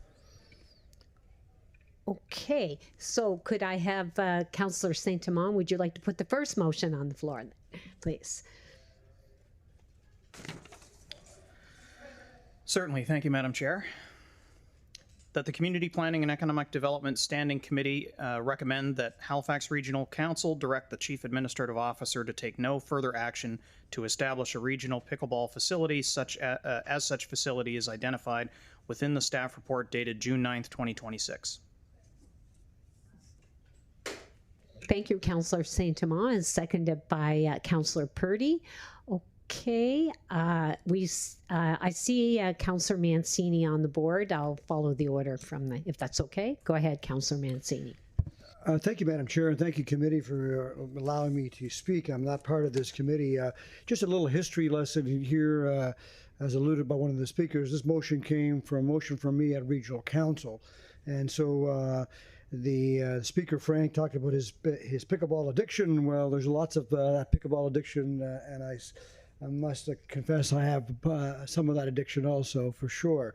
The history of this is we are inundated with requests for more facilities when it comes to pickleball, as we are with baseball and cricket and soccer, and the list goes on and on and on. The motion that's in front of us from staff, and thank you, Mark, and the work you've done, man, good work. You did a lot of research and really paid attention to the community. And I understand the motion, and I support the motion to not go further with a financial commitment. So what's coming forward here that I've shared with the Councillor St. Amand is, look, we've identified a particular site, a couple of sites. Let's hold the site. There is interest from the community and the Dartmouth Pickleball Association and others to investigate actually fundraising, real fundraising. And so, why not hold the site? We hold the site for a period of time, 4 or 5 years, and allowing that group to do their work on raising funds for it. That may be fundraising, that may be looking for corporations, that may be other orders of government, and the list goes on and on. We need to be creative when we look at our assets, right? We've had lots of conversations in these chambers about, we just had the conversation about affordable housing, right? We need to be creative in how we do this. There's no secret here, my opposition to spending $180 million on a police station, my opposition to spending $120 million on a Halifax Forum, and that's a lot of money. This project, if it was to be created, this pickleball facility is around $2 million, still a lot of money. But you look at it in relationship to all these major projects, how do we be creative? We need new fire stations. We need to be creative, so how do we incorporate housing and fire station together? That's all that I mean being creative. So what we're asking to do here is support the motion of not doing anything more financially, but the motion that Councillor St. Amand is going to bring forward, let's hold the sites, give a period of time, check in with the organization on an annual basis with staff to see how they're progressing. That gives us an out if they're not doing anything. But the work has been done. Let's hold the sites. Pickleball is growing like crazy. We can spend the rest of the morning talking about the benefits of pickleball, health, socializing, and all of those types of things. So hope there's support for that. Thank you very much, Madam Chair. Thank you, Councillor Mancini. Councillor Purdy. Thank you. Yeah, I know pickleball is important, and unlike you all, I don't have an addiction. I did try it once, though, when we opened our Cole Harbour pickleball courts there at the Common, and I just feel like I could break an ankle quite easily doing that. However, I do support staff's motion right now. We have so many, so much pressure on our budget, especially when it comes to our recreation and the forum closing and ice surfaces and baseball fields and cricket fields. There's just so much across the board. So, I guess we'll see what happens with the main motion, and I may reconsider for the alternative, but I am supporting staff's motion at the beginning of this. Thank you. Thank you, Councillor Purdy. Councillor Kent. Thank you, Madam Chair. So this one, I can support the defeat of, I want to support the piece around not doing anything further financially. I can appreciate I'm just trying to pull up the motion that has been suggested that maybe, I want to get my head around what might come before I defeat a motion. Because at this stage, I'm not prepared to go full on and say, yeah, we should just build this pickleball. I do want to acknowledge that the importance of pickleball in our communities, which I don't have to go down the road too far for us, those around this table, to understand that it is, it's an important sport, and it's increasing, and the people that are coming out and doing pickleball is expanding, and it's giving a whole breath of new life to people who are like me, aging into a space where retirement and enjoyment at a later age. However, I also think Halifax has done a good job in being part of that journey up to now with creating pickleball space. Dartmouth is blessed to have quite a few. It's not in the report, but the Eastern Passage Commons also will have new pickleball courts, and I think that's the right place. I really appreciate that the concerns that's in this report around the right place to have pickleball. It is impactful to communities who live close to it, and we don't want to go down that road either. So in this report, and Councillor Mancini has mentioned that there is a site, can I just understand exactly what site it is that he's suggesting is the right site? And I'm trying to wrap my head around what might come and what's being possibly on the table before we go forward and do something with the main motion. Yeah.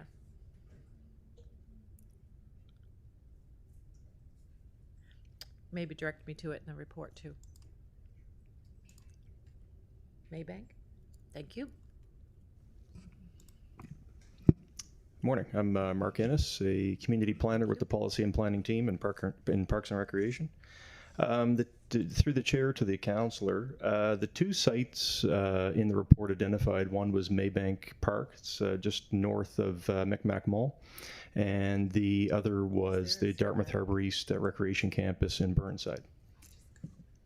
So in this report, I saw a schematic, I think. So what's two streets are we talking about? That is this the Garland or is this?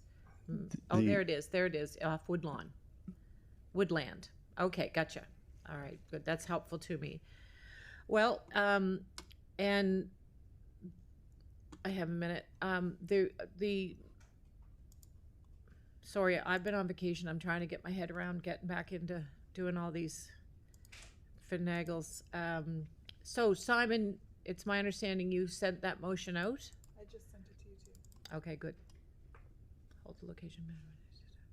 Thank you. You don't have to listen to me try to put this all together. Thank you. I think I have had enough information. Thanks.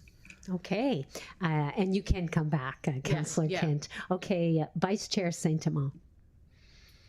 Thank you, Madam Chair. What I discussed with Councillor Mancini yesterday was ensuring that we don't completely close the door on the opportunity here. We recognize that we don't have the funding to be a participant at this time, and so the effort here in the alternative motion would be to focus on enabling the Dartmouth Pickleball Association to go through the effort of exploring creative funding opportunities to potentially take the cost completely off of our table. We have these sites that have been identified. Our staff did the due diligence to figure out what makes sense in the general area, what meets the criteria, provides the right number of courts, already has some service amenities in the area that will better support a facility being put in. But it specifically does not propose that we go forward financially. So all we're talking about doing is holding the locations that have been identified for a period of time that would allow the Pickleball Association to go out and do some of that creative fundraising. It's hard to fundraise for something. It's not real until it has a location. And so I think that's one of the things that will really make the biggest difference is if they're able to go out to the corporate community and look to donors to say, this is a real opportunity now. The municipality has done the due diligence, identified potential locations. Now we have something that we can ask you for some money for. That really makes a big difference to the type of communication that they can use. The ask is a little bit more clear, and the benefits that participants would derive from being a donor would wind up being a little bit more clear as well, because it takes it out of the theoretical realm and makes it true and real and on the ground. So that's really all that Councillor Mancini and I are looking for. Councillor Mancini proposed that we hold the spaces. I further added on a requirement to have ongoing discussions with staff so that we're not sending them out there to just kind of explore on their own. They're going to maintain regular dialogue with our staff and as necessary report back so that we have a sense of whether they're making some progress. And above all, that's what we want to make sure that we're getting out of this relationship and holding on to the hope that they'll be able to progress things far enough along that we'll be able to take another look when they get to the point where they're ready for us. Thank you, Councillor Saint-Amand. Cathy Daigle-Gammon. Thank you, Madam Chair. Much like Councillor Purdy, when I read the report, I'm fully prepared to support the recommendation of staff. It makes sense. Pickleball. I pray every night that I'll have a day without a pickleball question. It's interesting, but I am not a pickleball player, but I absolutely respect and understand that it is a sport that has a lot of prominence and has a lot of value to our community. So absolutely, it's something that should be done. When I read the report and we're talking about, when you look at, and I know that our public speakers spoke about the condition of the sites, the pickleball courts that were there, and I understand that. There's a lot of courts in and around Dartmouth and Halifax. There's not a lot of pickleball courts outside of the peninsula. And when I read the report and I thought, well, this is really looking at how pickleball in smaller communities is going to be able to grow, and that's some of the things that we're looking at. So that really made sense to me, thinking about, is this the time to have a regional big court or not? So I'm fully prepared to support the staff in the recommendation. When we think about the alternative that's being proposed, I really have two concerns about that. And one is it a promise made to a community to say, go fundraise, go ask for money? And we're not really sure. And so does that mean that HRM then will have to come and give, I guess what, lack of a better word, a letter of comfort to the association to say, if the association raises all this money, then HRM will allow them to be built at this site. So I would think that there would be that kind of a requirement.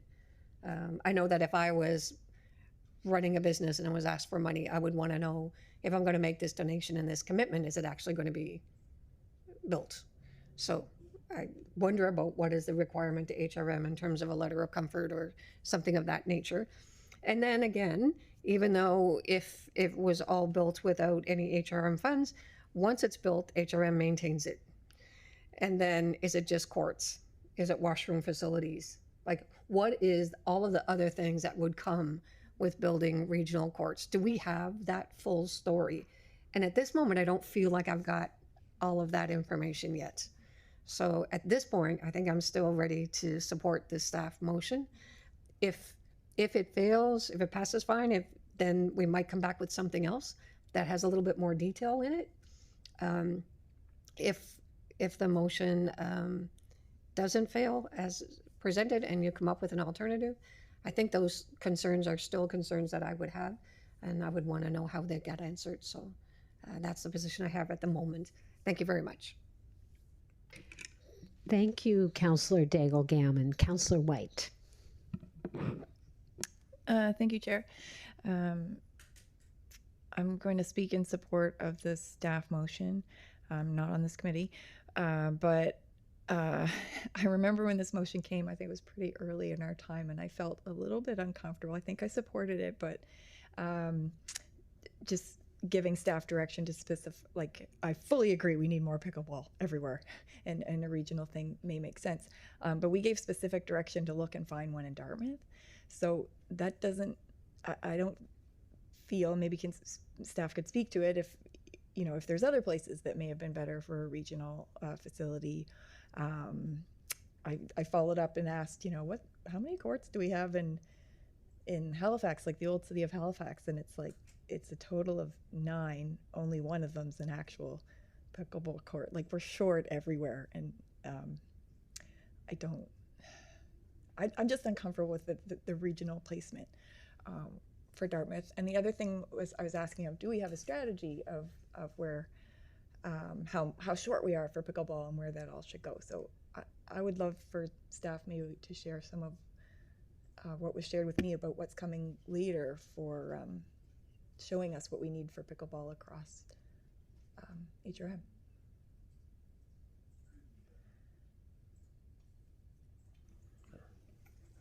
Through the chair to the councillor. So for this particular report, it was identified as Dartmouth, so the search was in Dartmouth, but looking just at a kind of spatial distribution of where we have courts across HRM, and a bit of my own opinion, the central region has less than the other two regions. Both in terms of the Halifax and Dartmouth side, central is a little more deficient than the other areas in terms of courts. Okay, so central in general is short. That's good to know so this would make sense. More in Dartmouth would make sense for central. But if you were looking at Central, would you have looked at more places than just Dartmouth? Are you talking about the regional center? Or? Am I good? Okay. Through the chair to the councillor, in answering the motion for this, the request was Dartmouth, so that's really what we looked at. So this is kind of outside of the actual report, but yes. In terms of the actual distribution of where we have courts, Central would be Bedford, Sackville, Fall River. That would be the area of most area we have less compared to what we have in Halifax. And in Halifax, I will say too, it's not just Peninsula. I'd be grouping in the mainland with that too. So there's quite a few pickleball courts in the mainland area. So maybe not meeting demand, but compared to other areas in that sense. Okay. Okay. So that's great. I just feel that I agreed with the staff motion and would prefer a more holistic look at our need for pickleball. So I'm sure just this what is this? I had asked about looking at the rest of HRM and where we're short, and I understood another plan was coming. Thank you, Richard. If you could articulate what's further coming with more information about pickleball for all of HRM. Thank you.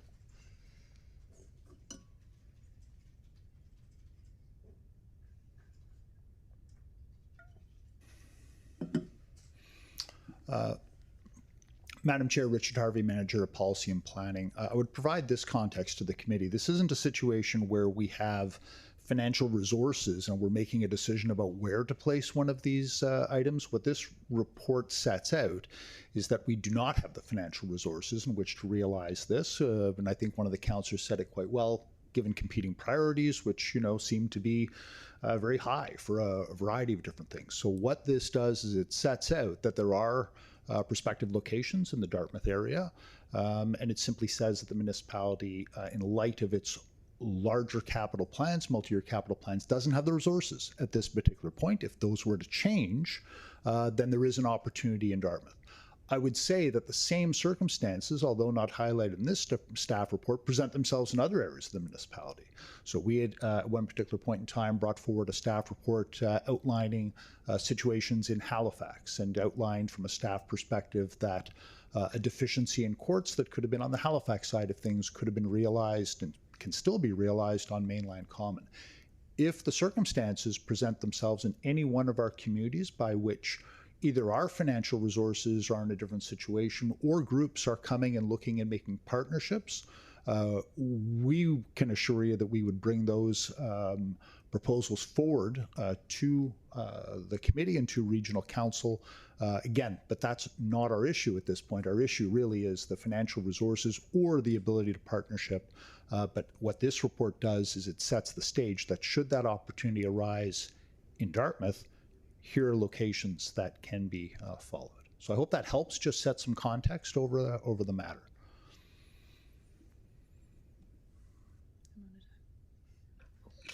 Okay, on to Councillor Saint-Amand, please. Thank you, Madam Chair. That kind of reaffirms what my thinking on this was, that it was sort of a hold fast. We're obviously not making any financial commitments either way, whether we defeat the motion as is or accept it. There is no financial commitment. If we pass the alternative, there's still no financial commitment.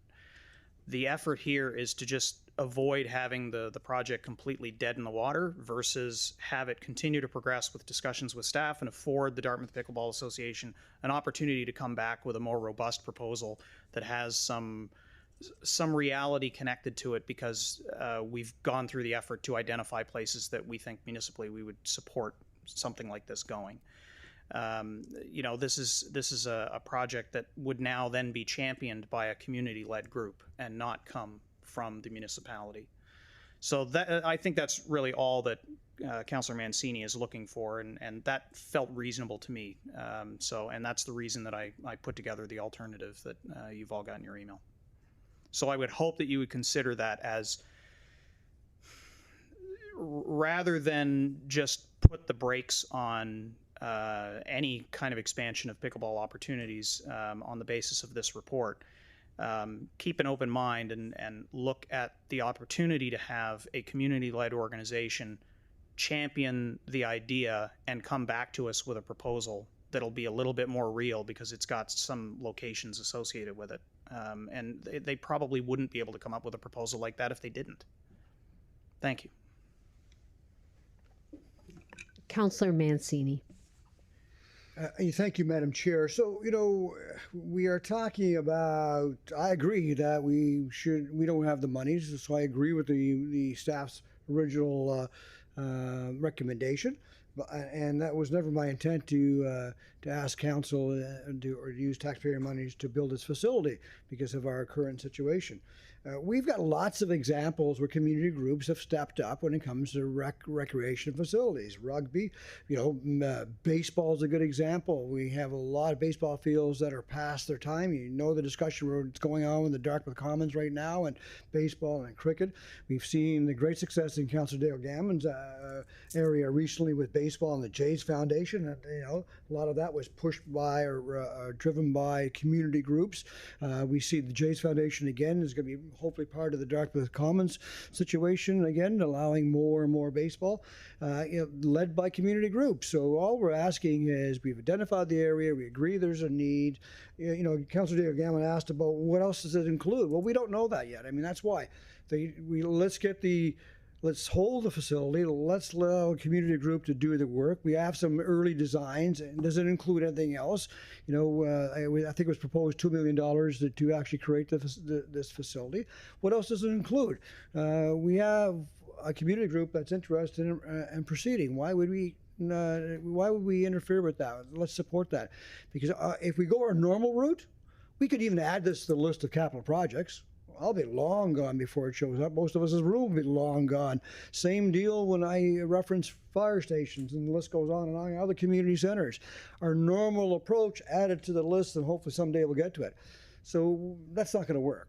So let's allow the community group to investigate. Let's check in. Staff will be involved. Staff can also give us a thumbs up. You know what? They don't have the resources, the ability to do it. It's not going anywhere. So we've got an off-ramp because we're checking in with a regular basis. We've got lots of examples where community groups have stepped up, rugby being another example, and the list goes on and on. So I ask you to support the motion that's going to be put on the floor. It still supports the original motion, and the alternative motion just allows us to put a place card, hold it. Let's allow enthusiastic, with lots of resources, community group to do their efforts, and we'll go from there. I appreciate that support. Thank you, Madam Chair. Thank you, Councillor Mancini. Councillor Kent. Thank you, Madam Chair. Question for me is, and I'm not sure if it will be Councillor Sanamon or Councillor Mancini, is what do you define as hold? What does hold mean in this situation? Does it mean that staff will not do anything else on that land for 5 years? Point of order, sorry. Yes. Go ahead, Councillor Purdy. I'm sorry, but we're just on the first motion right now. Yes. That would be a question if this motion is defeated. That would be an appropriate question for the next alternative motion. Well, no, I need some clarification. That's all. I'm allowed to ask questions. Okay, I'm sorry. We're just 5 to 12, and we still have another. Yeah. Okay. So our legal will respond. Yeah, it's fine. If it's like you're basing your decision off of what that means, okay, I think it's fine. Yeah. Apologies. Okay, so I think I had 3 minutes left, or maybe, I don't know. Anyway, so I need to know what that means. The other piece of this is what I forget. Just 1 second. There was another piece. Yeah. Oh, I'm not sure. Do we need to? Wouldn't this be an add-on to the motion? I feel like why would this be do the main motion and then it's an add-on. To me it's an add-on piece. So I need clarification on hold, and I want that one reconsidered because it just doesn't make sense to split these apart. That's what we suggested. I know.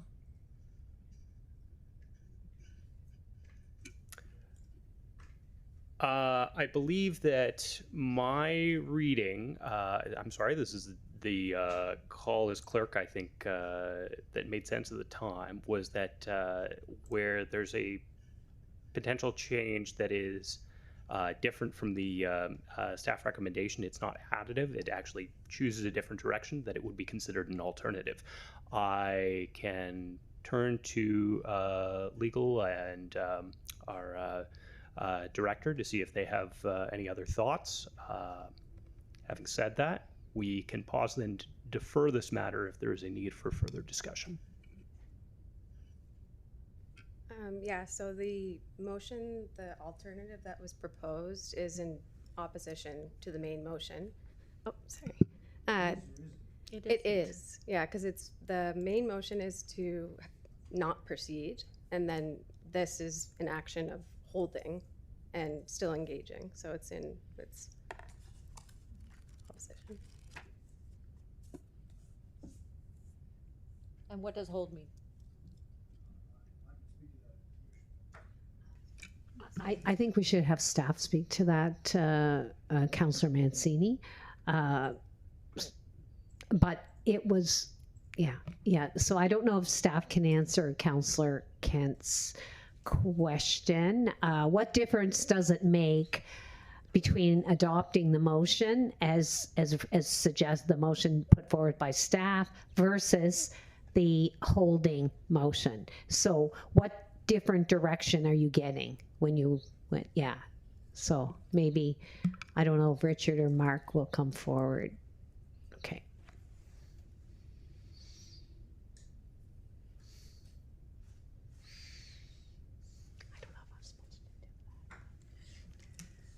Through the chair to the councillor, hold in this case would be just pause any activity on the locations within those parks as identified in the schedules for 5 years. And at this park, particularly the Maybank one, are there scheduled things to go on in the next 5 years? In that location, Is there something be bumped? To the chair to the councillor, in that location, no, there was nothing planned. Okay. Okay, thank you. Thank you. We'll move. Okay, we're seeing 2 more people on the board now.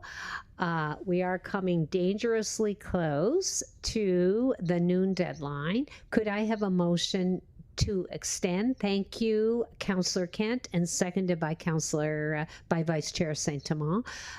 We'll extend to complete the agenda. That's the motion.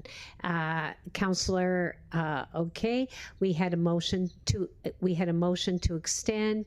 All those in favor? Oh, you have a comment? Go ahead. Yes, at one.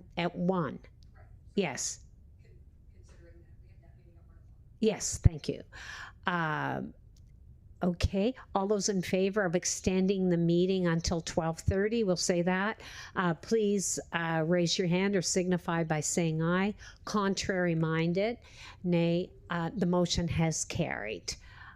Okay, the meeting is extended, and we'll go back to the board, and Councillor White for 3 minutes, please. Thank you. I guess I would just follow up that hold question about the Dartmouth Harbour East recreation campus.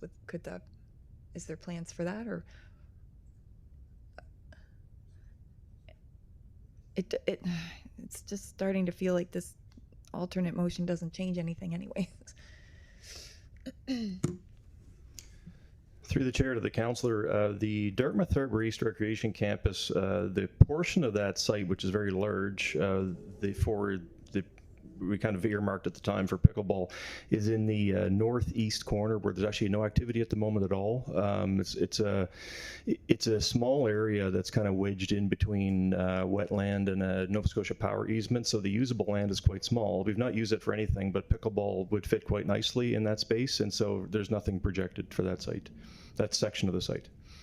Okay, that's wonderful. I guess I would just say, and not being here very long, if there are if this kind of work has happened for other parts of HRM, or there's somewhere that people should be advocating in their communities that's also going through this process, that be shared with councillors, so that other recreational groups can know, oh, there's this spot if you fundraise for it, it's closer to work happening. It does happen, yeah. And I wouldn't want to discourage it. I think it's great when community groups want to get involved. Thanks. Through the chair to the councillor, any group can certainly bring an idea forward, and we have to assess that as come as need kind of basis. Yeah.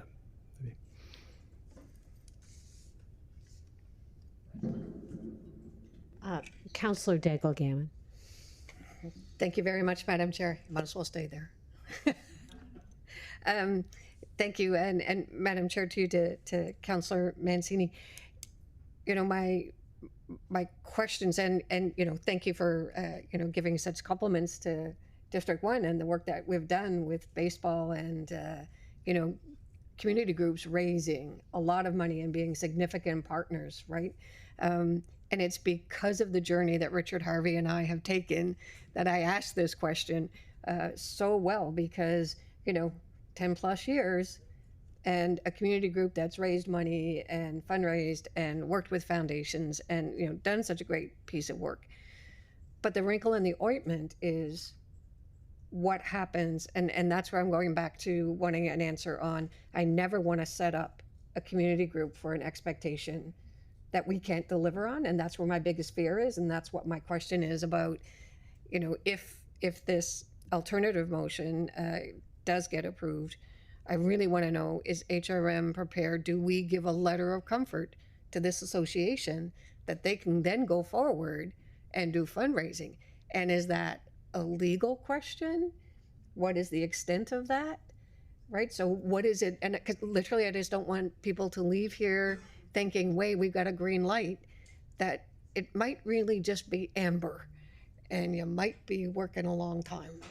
So I think that there needs to be a clear direction about what this promise is or it's not. So that's my biggest concern, is taking care of a nonprofit group that's going to be doing a significant piece of work here. Thanks. Madam Chair, it's not in the staff report, so I'm going to try to offer some answer to it. I think there's two parts to this in terms of what happens next if that addendum, or change of motion, if you like, gets passed. I think the first question is does the community group have either the wherewithal and the wish in which to undertake a fundraising program? Do they wish to proceed? That in itself is a fairly substantial process. So if they start that, I think they're going to be indicating to HRM staff that they're underway with that. I doubt the fact, it could well be that they all of a sudden obtain all the funding. But likely what ends up happening is that we're setting up a situation by which there is this two-step process of them saying they're doing it, and then there is conversation that goes along with this.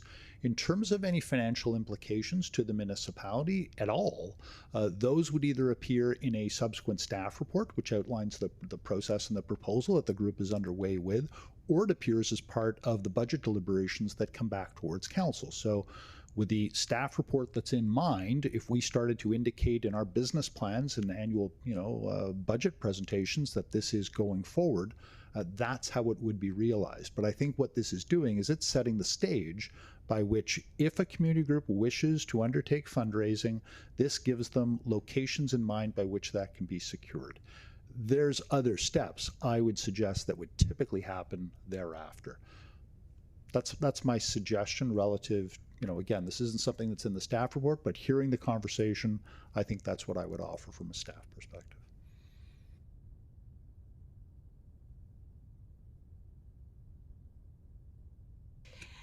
The question has been called for. All those in favor of the motion, please signify by saying aye or raise. The original motion, yes. There's no other motion on the floor, Councillor Mancini.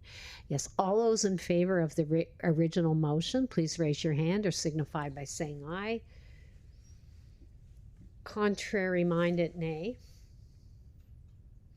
The motion has failed. So now we're at the point where I believe that Councillor Vice Chair Saint-Amand would like to introduce an alternative motion. Thank you, Madam Chair. The alternative motion reads as follows, that the Community Planning and Economic Development Standing Committee recommend that Halifax Regional Council direct the Chief Administrative Officer to hold the locations at Maybank Park and the Dartmouth Harbour East Recreation Campus as identified in the staff report dated June 9th, 2026 for the Dartmouth Regional Pickleball Facility for up to 5 years to allow for the potential funding of the project and direct staff to continue to engage with the Pickleball Association.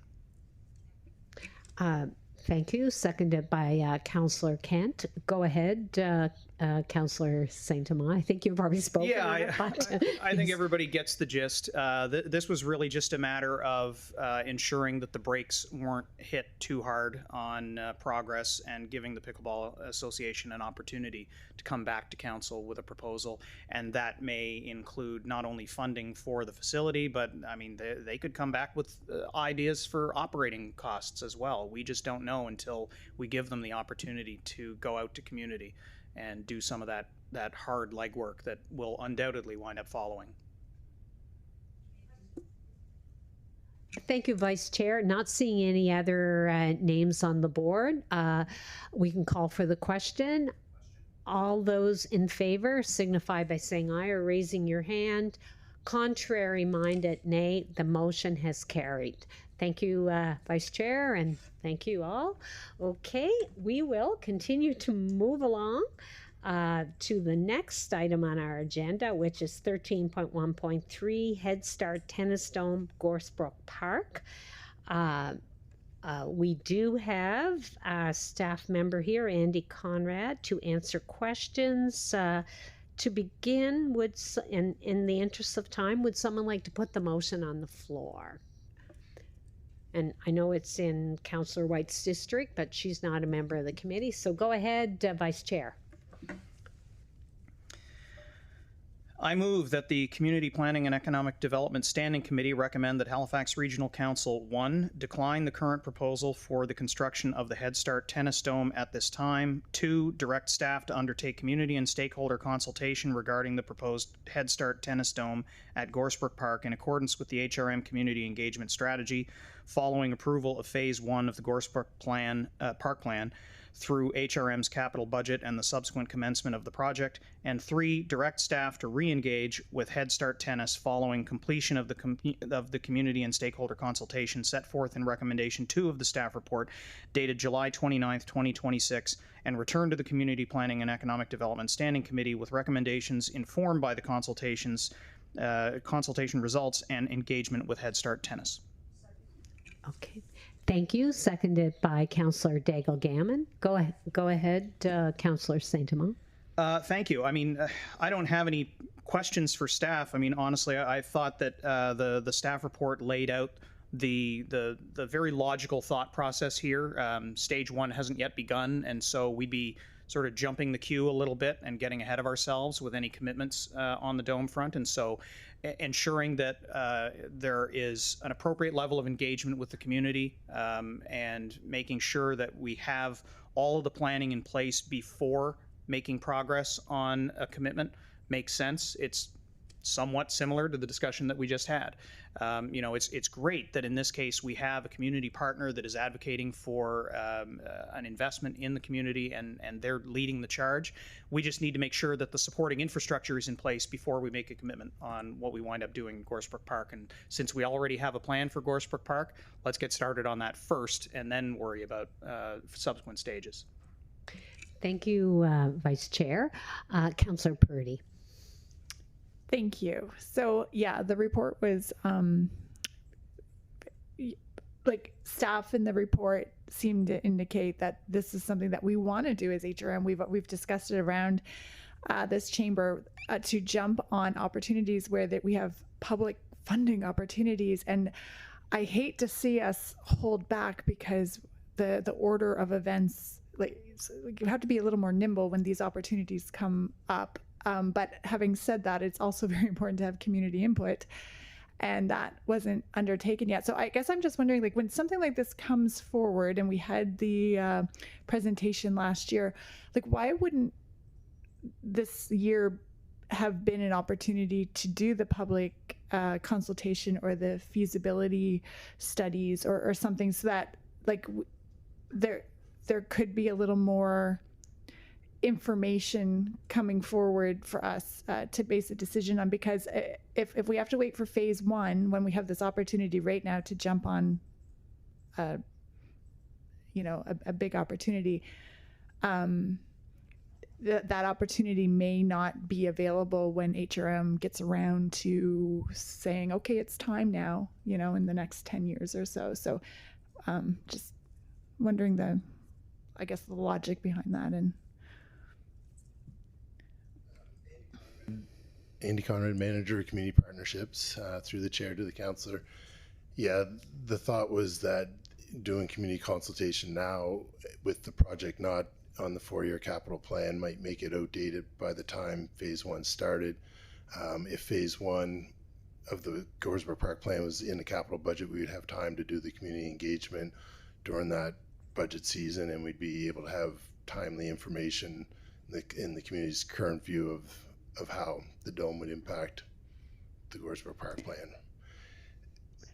A timing thing. Has there been conversations with Head Start to know what their timeline is for this? Yeah, Head Start has an opportunity with a grant program now that's going to put an investment in that. There's no deadline that they know of, but there is a significant risk that the opportunity will pass if this is delayed for a number of years. Yes. And this is my concern, because we need these funding opportunities in HRM, especially for our recreation across the municipality, because we've been underfunded and we don't have enough facilities for all of the demand. And if we have to wait every time for our stars to be perfectly aligned, it's going to be like these passing opportunities. We're never going to be able to be nimble enough or be able to pivot quick enough in order to take advantage of these things when they arise. So I'm just wondering if there needs to be some sort of policy change or something. If this is where we're headed, we need to be able to jump quicker.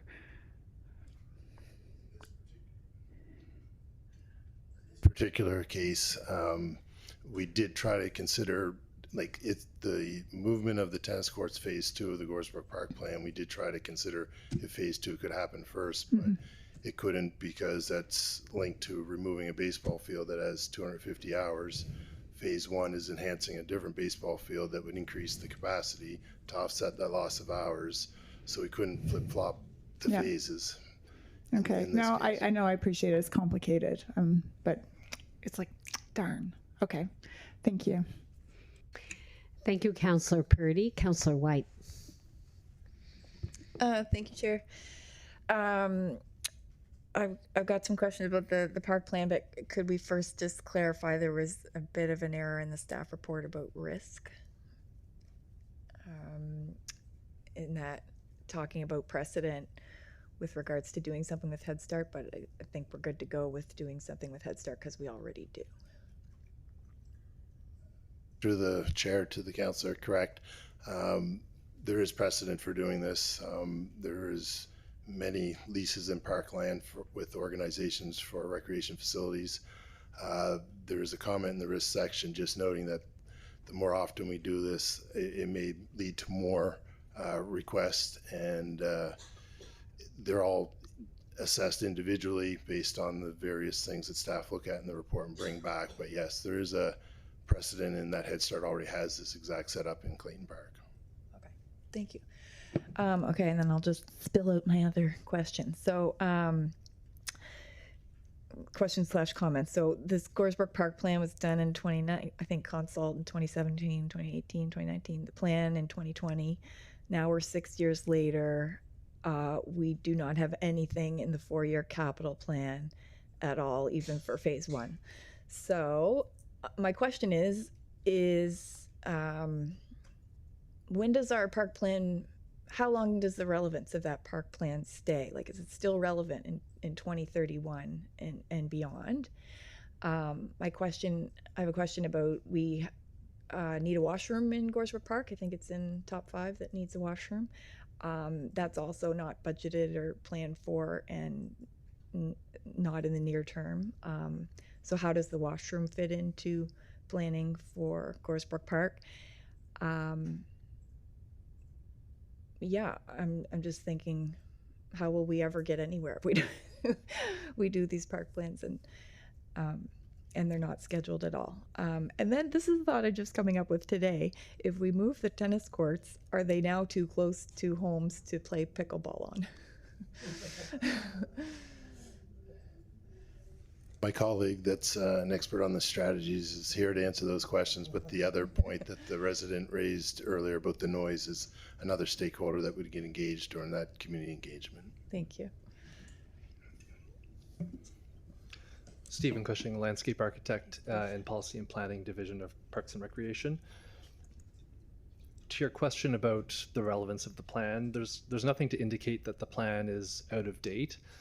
The functional issues that were identified in the park plan still remain as the functional issues within the park. So the solutions that were developed that present as the concept, we could consider those just good park planning principles to improve safety and security through visibility and lighting, improve accessibility, connectivity between facilities, better balance the programmed to unprogrammed space. So those solutions still remain true, and it was meant to, the plan was meant to be flexible for when capital upgrades presented themselves as proposals presented themselves. And so we review the plan as those projects come forward. So I would say the park plan is probably more relevant today because of the increase in density and population around the park. As for some of the budgeting, there is nothing within the capital budget to move these phases forward.